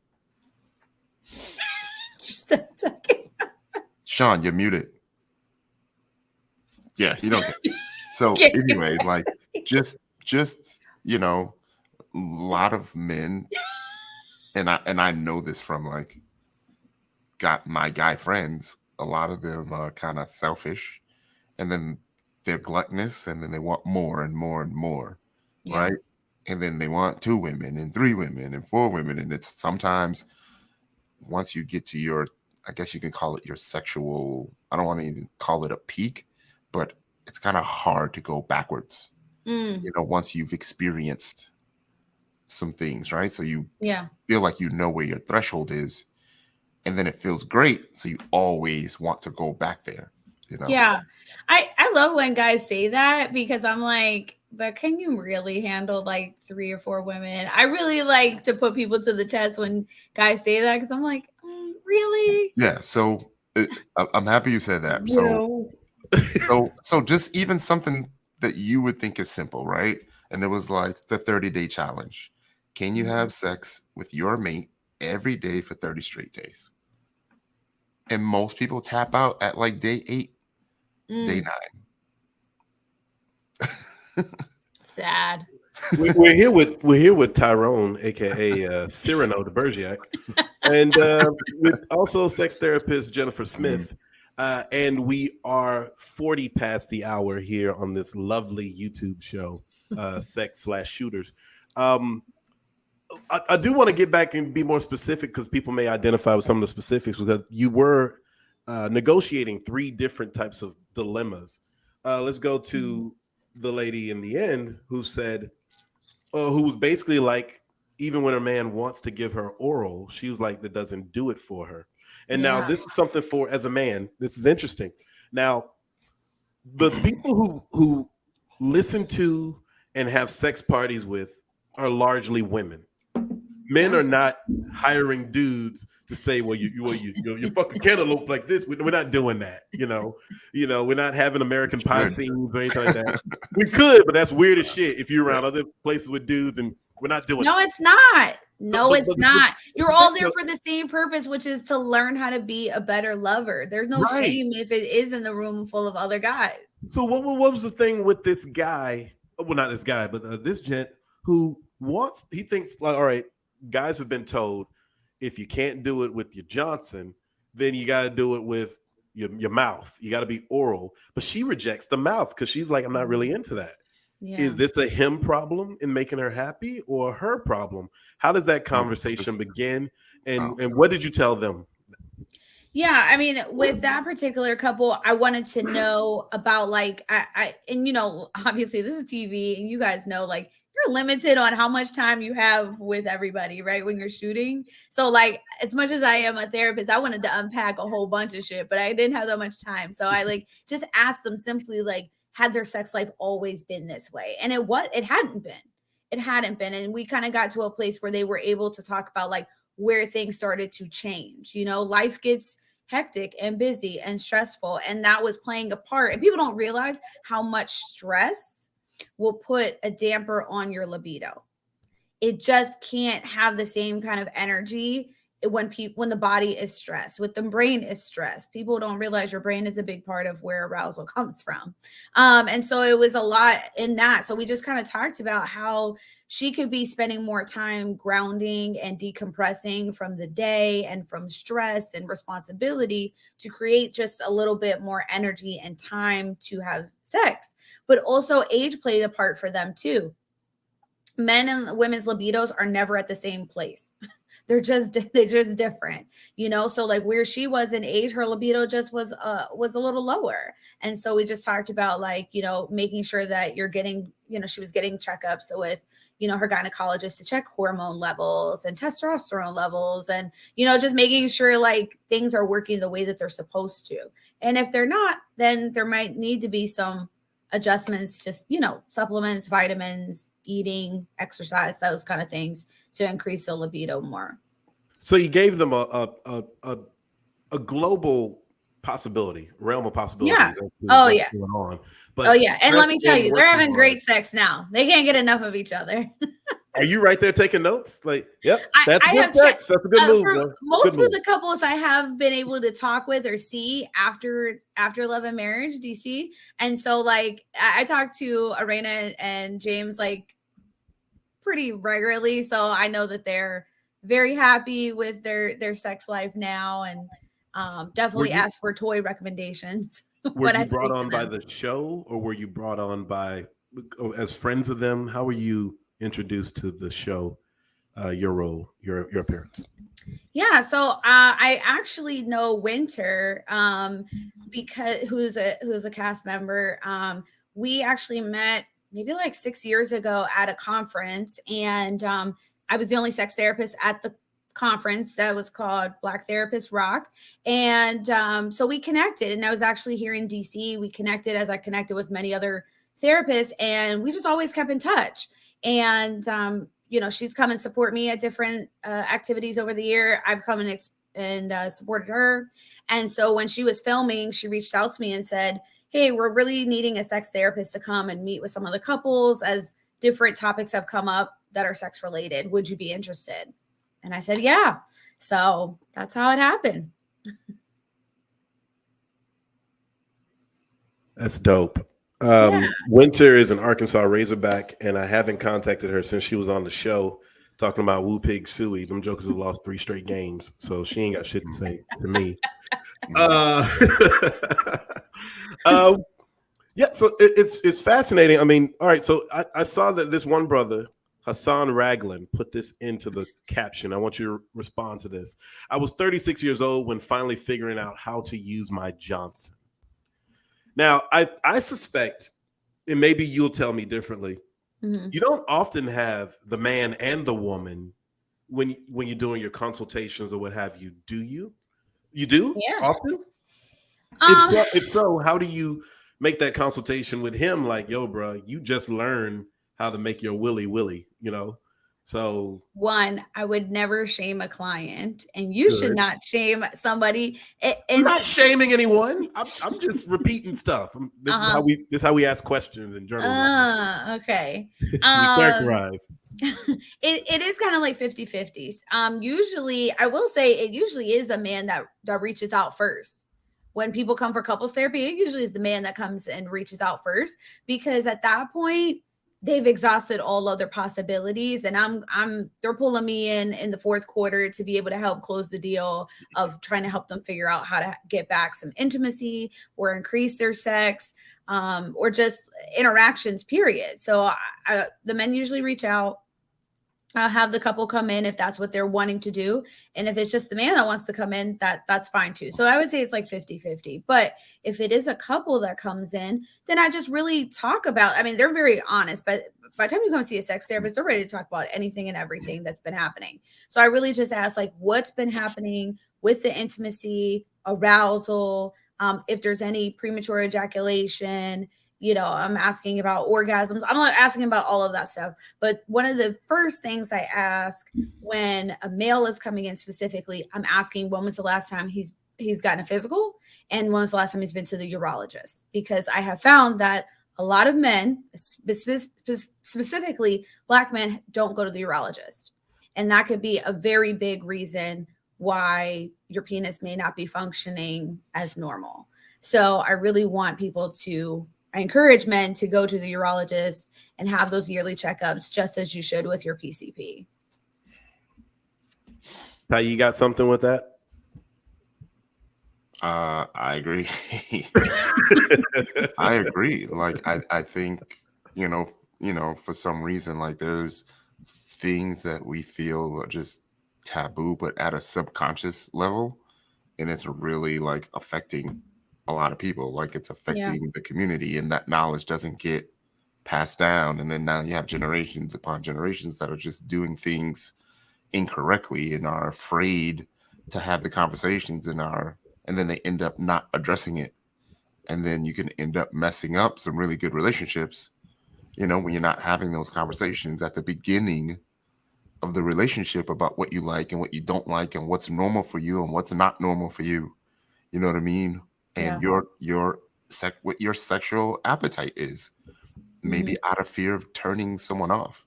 You know, I've had an ex that, you know, had now I don't even know if I should say, because they're gonna know, but she had a physical ailment, right? She had multiple sclerosis. So she felt my saliva gave her yeast infections. So she would be like, she would hold off on the oral. And that was like 3.5, 4 years.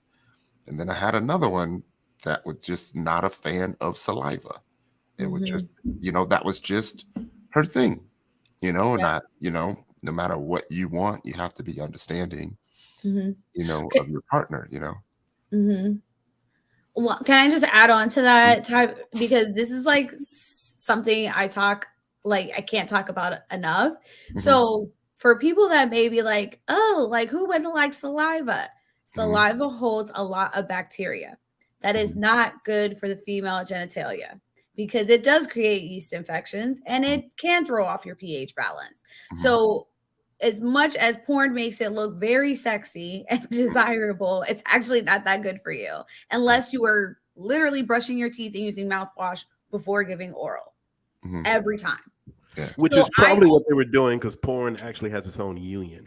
And I actually know that. So yeah. And I've shot porn. So I'm here to tell you that they are fully cleaning themselves before those scenes and after, and y'all are not at home. So what I always encourage when doing oral on your partner, whether it be female or male, I always encourage people to use lubricant, because lubricant will do just the same thing. It will keep it wet, moist. It makes everything glide a whole lot easier when intercourse is happening. The only thing you want to do is stay away from flavored lubricants, because flavored lubricants actually are made with sugar, which is also bad for your vagina. So the brand that I always recommend is Wicked, because it is a vegan-based lubricant. So no No sugar is used, and it's safe to go from oral to intercourse. And it's good for multiple rounds of intercourse. So I encourage people to use Wicked. They literally have about 12 different flavors that are all delicious. And it's really, really great for women to use while giving oral, as I teach in my BJ class, because using lubricant helps your mouth. It makes your hands glide a lot easier while giving a hand job. And when you put something flavorful in your mouth, you create more saliva anyway. So you get a mix in there. What's your favorite flavor? Candy apple. Yeah, I just saw that. You know, that's such a metaphor. Candy apple. We're here with I Jen like Smith. this question. Isn't it a great question? I want you to talk about this if you could. Catcha Patches asks, when do you bring this up when you first meet someone? The floor is yours, Jen. Okay, what are we bringing up? Like about what we like, don't like, or we'll go with that. Yeah. Catcha Patcha, if you want to clarify, please clarify in the chat. But we'll go with that as far as the question. I was almost going to answer that one, but go ahead, Ty. You answer first. I'll answer second. I was going to say, like, you can have a conversation about sex without trying to have sex with someone. Yes. Do you know what I mean? Like, you're just talking about what you like. It doesn't mean that you're necessarily trying to get in their pants. You can still be patient. You know what I mean? But I think it's still good to know.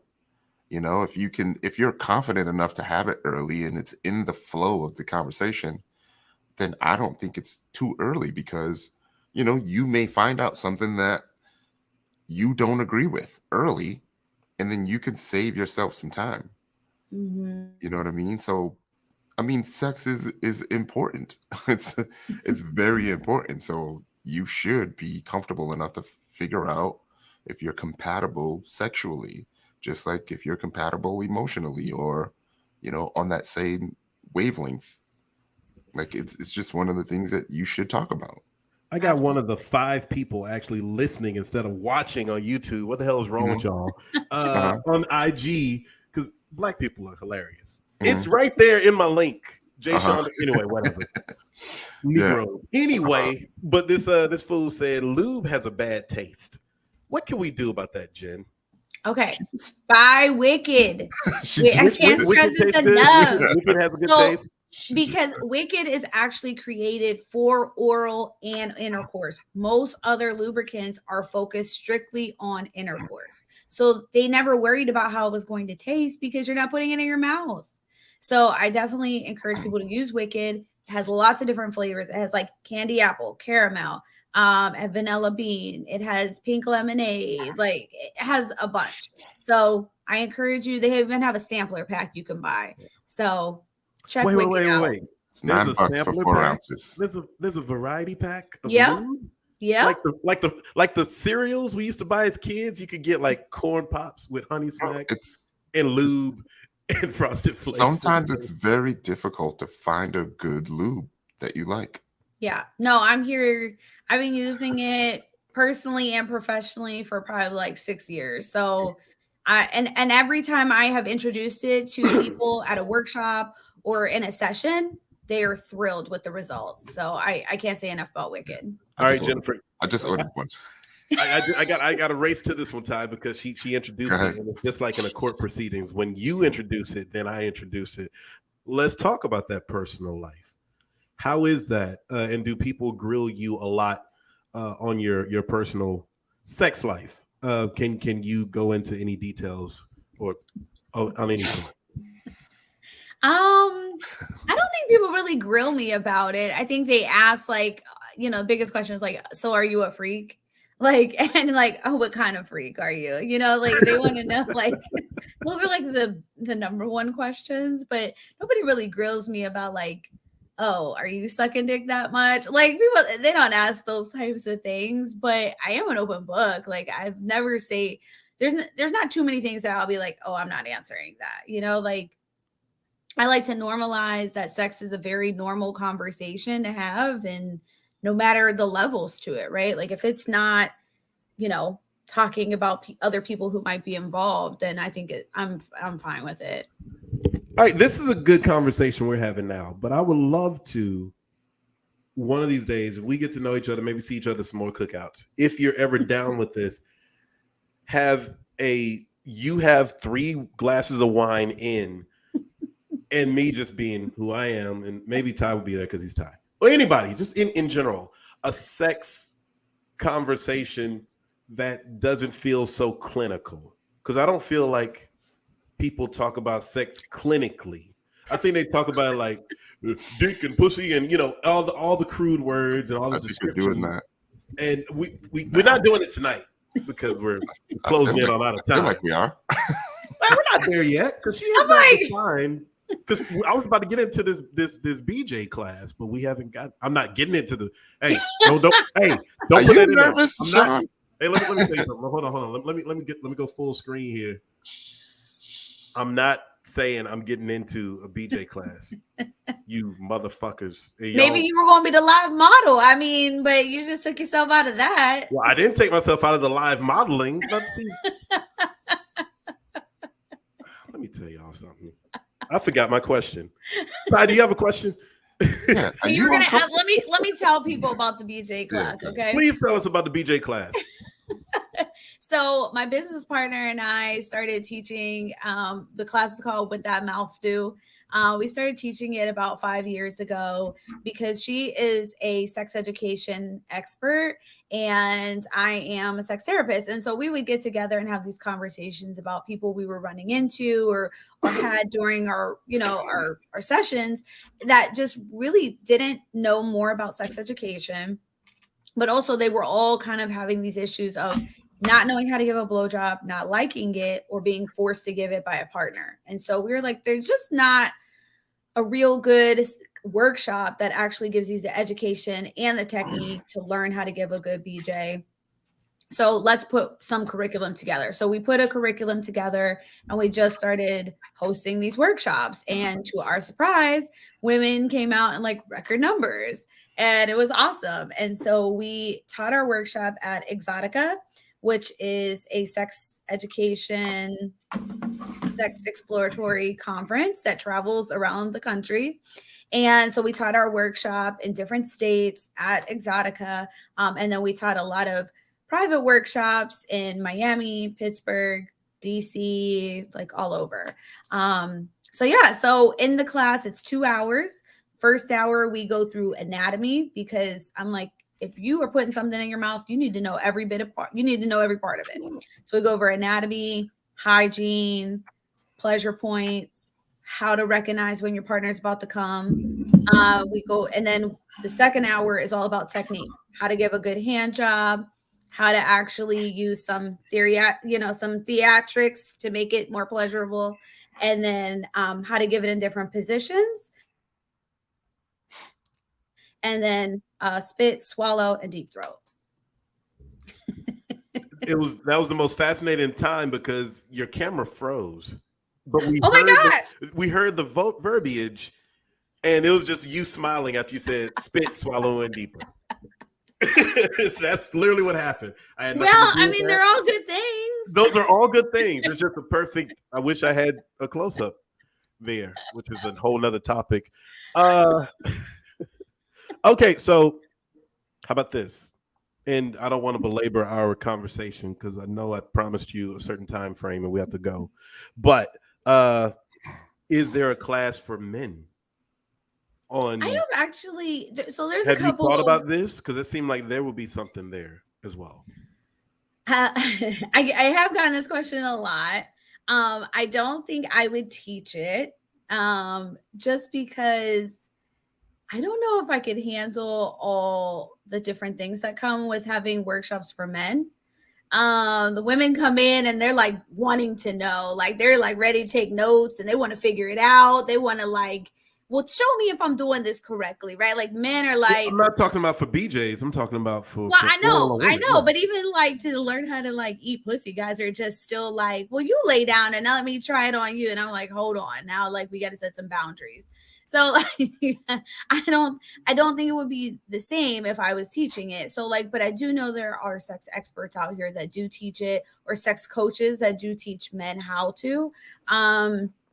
which I think is great. I think any workshop where you can go and learn how to be a better lover to your partner is awesome. And I don't think most people should go.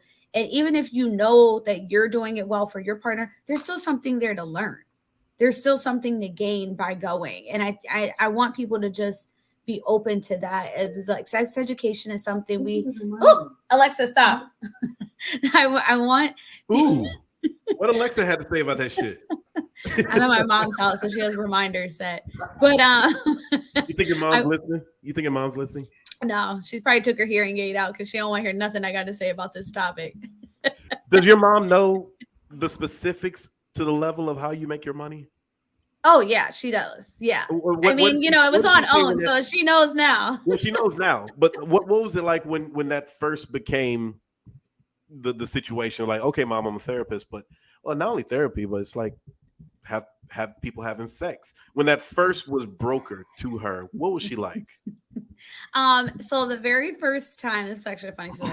The very first time my mom knew that I was going to be talking about sex for like, you know, a living. Like I said, I used to have a radio show in college, and it was late night. It was like Sunday nights, 10 p.m. to 1 a.m., played slow jams. So you could listen online, and she was like, oh, me and your aunt were like, oh, at home. It was like, oh, Jen's show is on. Let's tune in. At the moment that she tuned in, I was talking about the sex toy that I had used with my boyfriend over the weekend. But I had never told her that told her I was on a show that was talking about like love and relationships. I didn't say it was about sex. So when she tuned in, she was like completely shocked and like overwhelmed. She was blowing my phone up, like couldn't believe that I was on the radio talking about stuff like that. Yeah, she probably watched Young and the Restless, and it was probably nastier. No, my mom. Like my mom. My mom is a very conservative lady. Like she doesn't talk about that kind of stuff. When you know, like as she knew, like she was like thought it was a phase. She was like, "You'll be over this after college." You know, like it'll be fine. And then like after college, I wrote a sex advice column for a magazine, and she was like, "What did I do as a parent? How did I raise you?" Like, what am I supposed to tell people? Like now, like your pictures out here for people to see. Like she was completely overwhelmed, but like now she like totally, you know, embraces it because she sees that it's normalized. You know, we go to church now, and people are like, "Oh, girl, when you bringing them toys over to church to show us?" And my mom's like, "Please don't talk to us." Wait a minute. The people at church are not asking about dick vibrators are they at church? Excuse me. My pastor told the whole congregation that he saw me on Love and Marriage DC and that he was very proud of me for doing the Lord's work. Okay. So when your pastor's up there telling people that you was on TV doing the Lord's work and I was out there teaching people how to use dildos, I feel like I'm good. I'm okay. And then pastor said, because these heifers need to know how to suck. Can I get an amen? Wait a minute, pastor. We didn't come up here for this. It didn't come yet. I'm like, I'm good, you know, like there's a lot. I mean, a lot of, if people really know the Bible, there was a lot of sex in the Bible. So it really murder. It's really interesting to me of how much, you know, in other churches or religions, people refuse to talk about sex and, you know, are just very rigid when the topic is brought up. But there was lots of sex in the Bible, you know, and it is a normal thing. And I'm very, very, very blessed that I have two pastors that support me in this career and has asked me to, you know, participate in different things at church where I'm talking and giving sex education to not only my peers, but to our seniors, because seniors and teens have the highest STD rates. Yep. I have a question, Jen. Yeah.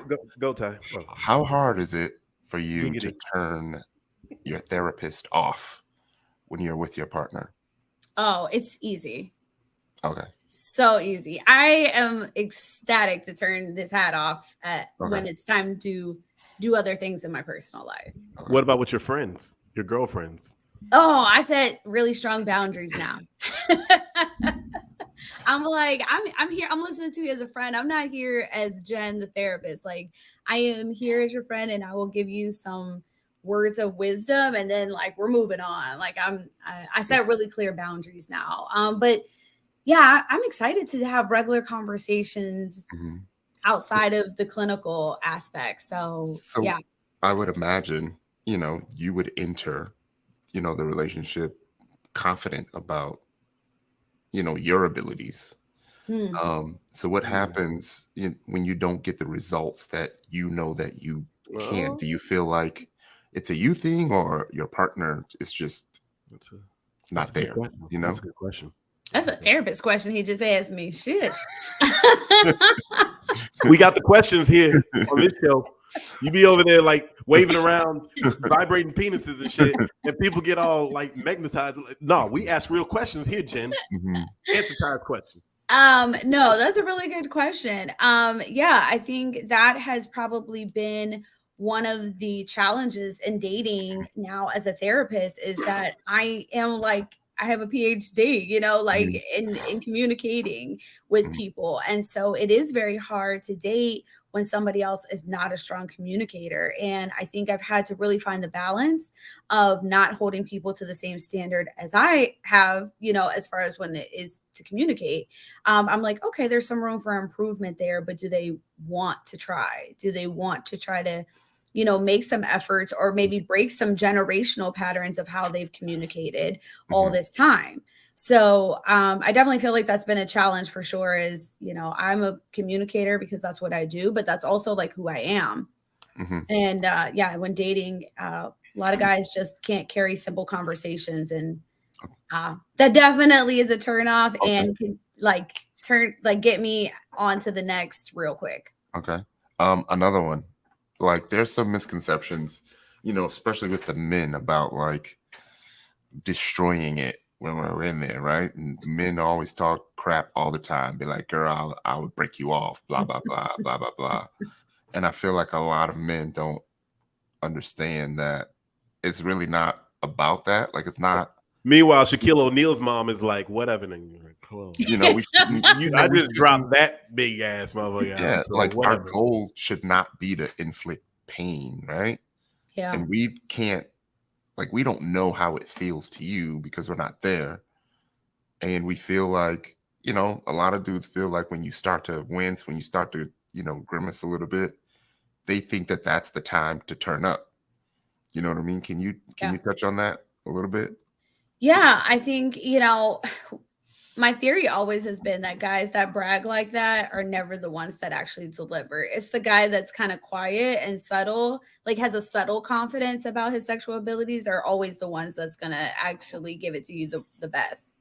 But that's just my theory and my experience. But I definitely think that porn and music and movies have definitely played a big part in why guys feel like, they got to bust it down, or like they got to, break the box, or, like whatever the terminology they use, to like really go hard on a woman. And I feel like that's what they see one version of what sex looks like, or how they hear it in a song. And that's what they want to recreate. But they don't realize, like, on a porn, that is a short clip of what actually happened previous to that. There was a whole conversation, there was a consent, there was paperwork, there was a contract, all determining what you saw.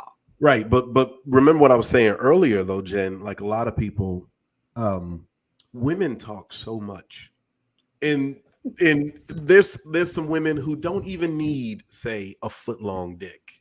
But if you ain't packing it, I don't need it. They're just yapping, just talking so goddamn much that some of these brothers are like, well, shit, I need to advertise that I can do this, or I need to murder it when I'm inside of blah, blah, blah. Let's be frank and honest here. Everyone is over extrapolating what they really want or need, and act like they can tolerate the most brutal of anything, the most extreme of anything. So brothers aren't just like having this bravado in a vacuum. We hear y'all talk because y'all talk so damn much. I mean, I had some family members that were size queens, right? But that's not for everyone. And I feel like a lot of men just take it harsh. Like, it's like things that they just never get out of their brain. Yeah. Even though they have talked to 30, 40 other women that don't feel that way. You know what I mean? It's just this one piece is like stuck in their head, and it's because they may know that they don't have that, You know what I mean? And it feels like a loss. It feels like you can't please all of the women, where there's so much more to it than just that. Oh my gosh, 100%. I agree with that so much.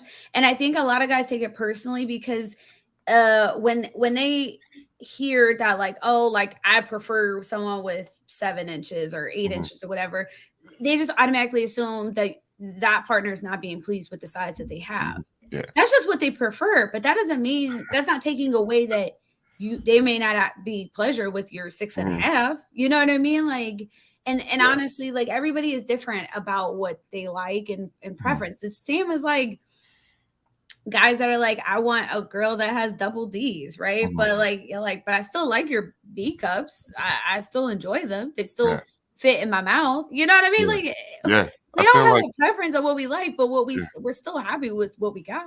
Yeah, I feel like the dude that just said like he's 36 and he just learned. And sometimes it takes that amount of time because you're not, you know, taking a step back when you're in the moment. You know what I mean? Almost like when you're in a dream, you forget to like realize that you're in a dream and you're just there. Yeah. You know what I mean? Oh man, I was gonna make a really good point. You lost it? I did lose it. Damn, I hate when that happens. Don't women hate when that happens, Jenifer? Oh, no. I was gonna say, like, it is about, you know, being confident in yourself and understanding who you are and what you are, and being able to say, look, I've been this for, you know, since I was like 15, 16. I know that I ain't getting no more. You know what I mean? If this ain't enough, then there ain't nothing I can do for you but to bring out some toys and stuff. You know what I mean? But you got to be confident in the fact that, you know, if you know your size is not her preference, then you just be like, all right. I'm gonna bust it down regardless. Right. Yeah, you're like, I mean, I think that's like the most important thing is people have to realize, like, we all have a preference, but it's still about showing up as a lover to that person, you know, still learning what that other person likes and enjoys. And that's okay, you know, like, but we all have a preference, but you gotta be flexible about that when you're dating someone new or married to somebody that's different than that. There is a holistic quality to being a sex therapist, I will suspect, right, Jenifer? It's not just about mechanically doing this or doing that. There's so many verbs involved. Do this, be that, lick that. It's all these verbs as opposed to like receive information, receive non-tangible things so you can absorb and be a good lover. Yeah. And that's really the answer here. And the rest of the stuff, there's a difference between strategies in sex and tactics, just like in all of life, right? Yeah. I would love for you to come back on. I don't have a date for you yet, but I would love for you to come back on and bring your little gadgets and your toys and your Nazi torture utensils like Ty brought out. That shit looked like it will drive me crazy. What was that shit? The tickler, what was that, Ty? No, it's just a roly, like the roly thing with the hard metal and the. There is a name for it. Yeah, I don't want anything like that. It's not meant to hurt. It doesn't even really hurt. It does not hurt. It brings a lot. It brings a lot of sensation. It's just meant to provide a sensation, kind of like a feather. Do you see that shit? Ostrich, preferably ostrich feather, but feather. It's just meant to provide a sensation. Shawn, be open. Be open. I'm open. You're not gonna know what you like until you try it. Now, hey, I'm not, but I don't need to like everything. I know what I do like, huh? And that's a different story.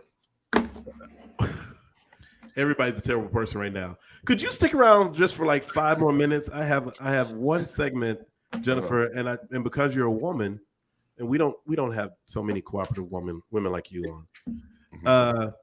It's this other part that is gonna be dragged out into future shows. Over the summer, I had a bracket. Shit, hold on a second. As soon as I figure out how to do it. I had a bracket, and I think Ty knows what this is. I had a bracket that was that right there. Oh. 90s male R&B groups. This Okay. is so my lane too. This is your lane. So we may have to rejudicate that, but this is what was come of it with my boy Roger Riddle, a musicologist himself, and myself. And there were lots of arguments, lots of conversation. I can't play the music, but this is the Shawn Show version of Versus. We're not going to get into these boys. We'll relitigate this another time. But I do have, and let me remove this, I do have the antithesis of that, which would be the women. Okay. So as soon as my touch screen works, because I'm still learning how to use this damn thing because I'm a terrible person. All right. I know it's squintable, but so Riddle gave me 19 groups. How did he stop at 19? I don't know, but this is what we got, and we got to boil these down into 16, and we're gonna do a bracket challenge of who's the top female R&B group of all these things. And so when you're listening to music, first of all, Jenifer, is it you want to hear a man sing or do you want to hear a woman sing? When we're talking about sex, Depends on my mood. Okay. Depends on my mood. Okay, so I do have I am like a musicologist. So like for me, when I want to feel like really sexy and I'm like wanting to put like lingerie on and like really like actually be kind of dominant, I want to listen to like Jodeci, H-Town, maybe Tank. But if I want to be like more romantic and soft and you know, just like more sexy, then I'm probably listening to more women. Yeah. Okay. You gotta have a babies playlist. I used to have one that I sold in college, and a few people actually conceived some babies to my playlist. Yeah. It's called Babies. This is the baby making playlist. The baby makers, yeah. Well, anything other than that, I'd just be like, play her radio. You know, you good. Captain Patcha, Tank can't be on here. He's a dude, sorta. We can't have him on here. This is the 90s women's R&B, and we're gonna create a bracket and everything. I'll have you all chime in. Which I don't agree with, like the Braxtons. Why are they on this list? I don't even know if they were in the 90s. I feel like no, they weren't. 20. He was trying. This motherfucker put KP and Envy on there. I'm like, no. You may as well put Moke and stuff on there. Yeah, Black should be taken off too. I'm like, what? Yeah, Black is. Yeah, that's just the color of the shit that they wore. Yeah, I mean, for me, I would already say that Escape would win this whole challenge. The whole you gotta say SWV. Nah, I'm going with In Vogue. Man, see, really? you and me, Ty, we kind of feel the same type of thing. I'm going with In Vogue. I mean, when it comes to like TLC exists, guys. Sound, talent, everything, not just numbers, but like sound, talent, acapella, all that. Oh, yeah, they definitely got the vocals. I agree. But I feel like Escape had like more ballads, like more songs. The group is also still together, so I feel like that makes a big difference. I felt like when, I forget what her name is, Love and Vogue, like. Yeah, when Dawn left? You have an emotional tie to the music that you started having sex to. True. Very true. Yeah, that's true. Because I had Rome. I had Rome? Rome. I had I had a 3-disc CD player. I'm telling you. Yeah, those are the best. I think we had that same 3D. It was the Iowa, the AIWA. It was Rome, 112, Faith Evans, and then there was a Johnny Gill. Was Puffy in your bedroom too? What the hell? And I would put those Johnny Gill. You know the furthest thing he wants is a woman right now. Let's get the mood right one. Just any one of those 4 CDs, random repeat. You good? Yeah. Yeah. And sometimes that Genuine the Bachelor CD back in the day. It was Bobby Brown. It was Guy. It was Mint Condition. It was Tony for me. My God, yes. And then I will pull from the 80s, and it'll be, and we will have a versus with Cameo versus The Time. We would have sometimes they would have a fast song, and then you'd have to You have to get up and change that damn song because you don't want that damn song right now. Nah, you gotta have the remote closed. yeah. Oh, I'm sorry. I didn't live in a nice world where we had remote control 3D. My 3-disc player had a remote. I'm just saying. Yeah. That Iowa did not work all the time with the remote. But yeah, so if we were to go with top seeds, the top 4 that you all see on this list, who do you think that would be? Because I can name top 4. I would go with SWV, In Vogue, TLC.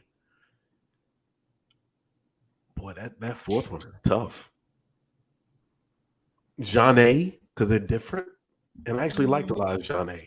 That would be my top 4. And Jeanne could probably be the Western seed if this were basketball that could likely get upset.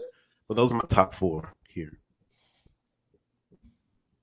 Okay, my top 4 would be Escape, Total, SWV, and Vogue. That's a good one. That's a good one. Ty would go with In Vogue, In Vogue, In Vogue, Yeah. In Vogue, Dylon, and Dylon. Total definitely, like, Escape, Total, SWV is definitely up there, right? I don't really remember like hearing any like love music from Destiny's Child. You know, Right. No. I do love Destiny's was Child, but I was probably, like, I wouldn't put them in the R&B category. Yeah. They were 702, really kids. 702's got some songs that I like. Even Brownstone, but I feel like I remember Brownstone being a little churchy. Brownstone, they were churchy chicks who wanted to fuck. They had 2 albums, and they would get those big notes. And you know the weird thing about Brownstone, so they're a very tragic group. The lean, dark skinned one who'd have the braids, Charlene Maxwell, she slipped and fell in their kitchen, and she had broken her wine glass in the kitchen floor, and she fell, and her neck was stabbed by the stem of her wine glass. Oh my gosh. And she was found by her husband, who was a member of Portrait, I think. Oh, right. Portrait. Remember that group? Yeah, I remember that group. Well, it's so fun. And he found her in the kitchen. Stabbed. Wow. It's really the sad. most bizarre way to die. But I remember Brownstone. I love Brownstone. If you love me, say it. But I like the singles artists too. Like, I don't know, but we're with groups too. We're with groups now. So yeah. Someone just put on here on the IG, and y'all are idiots because you're still on IG when this is going on. Oaktown 357. That's not an R&B group. Although she did have me crazy. All right, we're meandering. I'm gonna let you go. Ty, are you going to bed anytime soon? I might do a quick overtime. I'll be up. All right, so folks who are live on YouTube, and let me get this out of here. Come on, get out of here. Remove. Folks who are on YouTube, you can check me out at the IG page of Ty, Shawn. If Jenifer joins in, IG of Jenifer. If not, Jenifer, how can people find you for your services? Yes, please follow me on Instagram at sextherapistjen.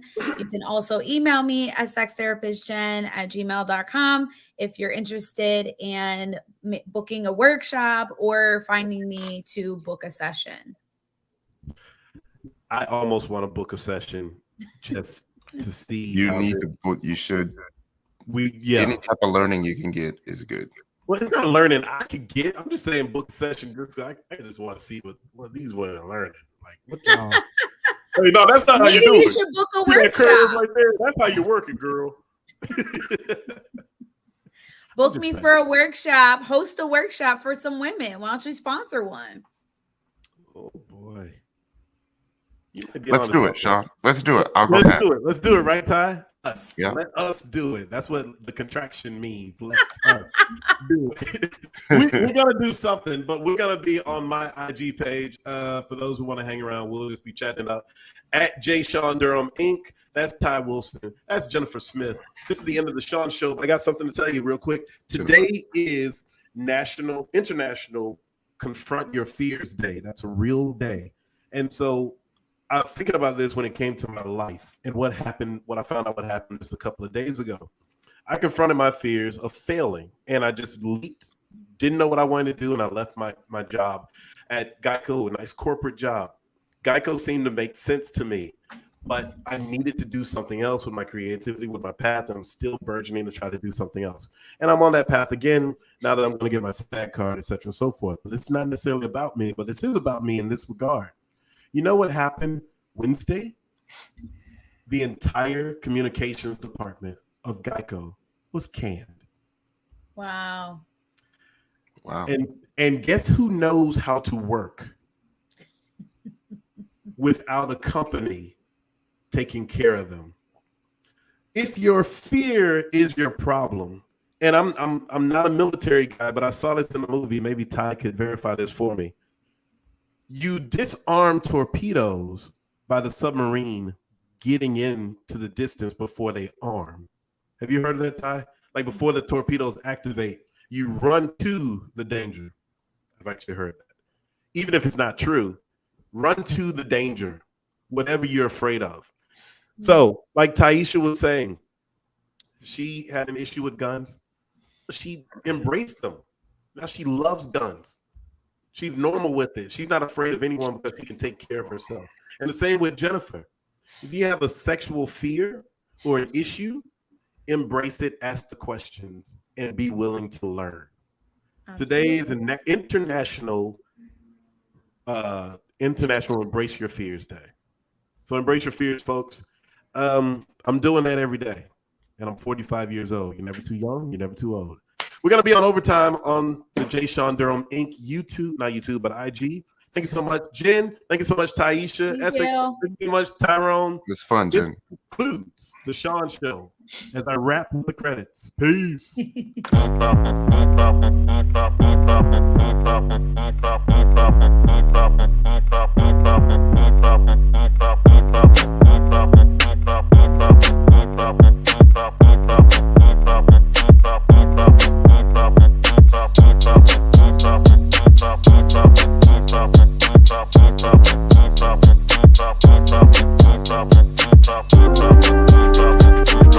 Top.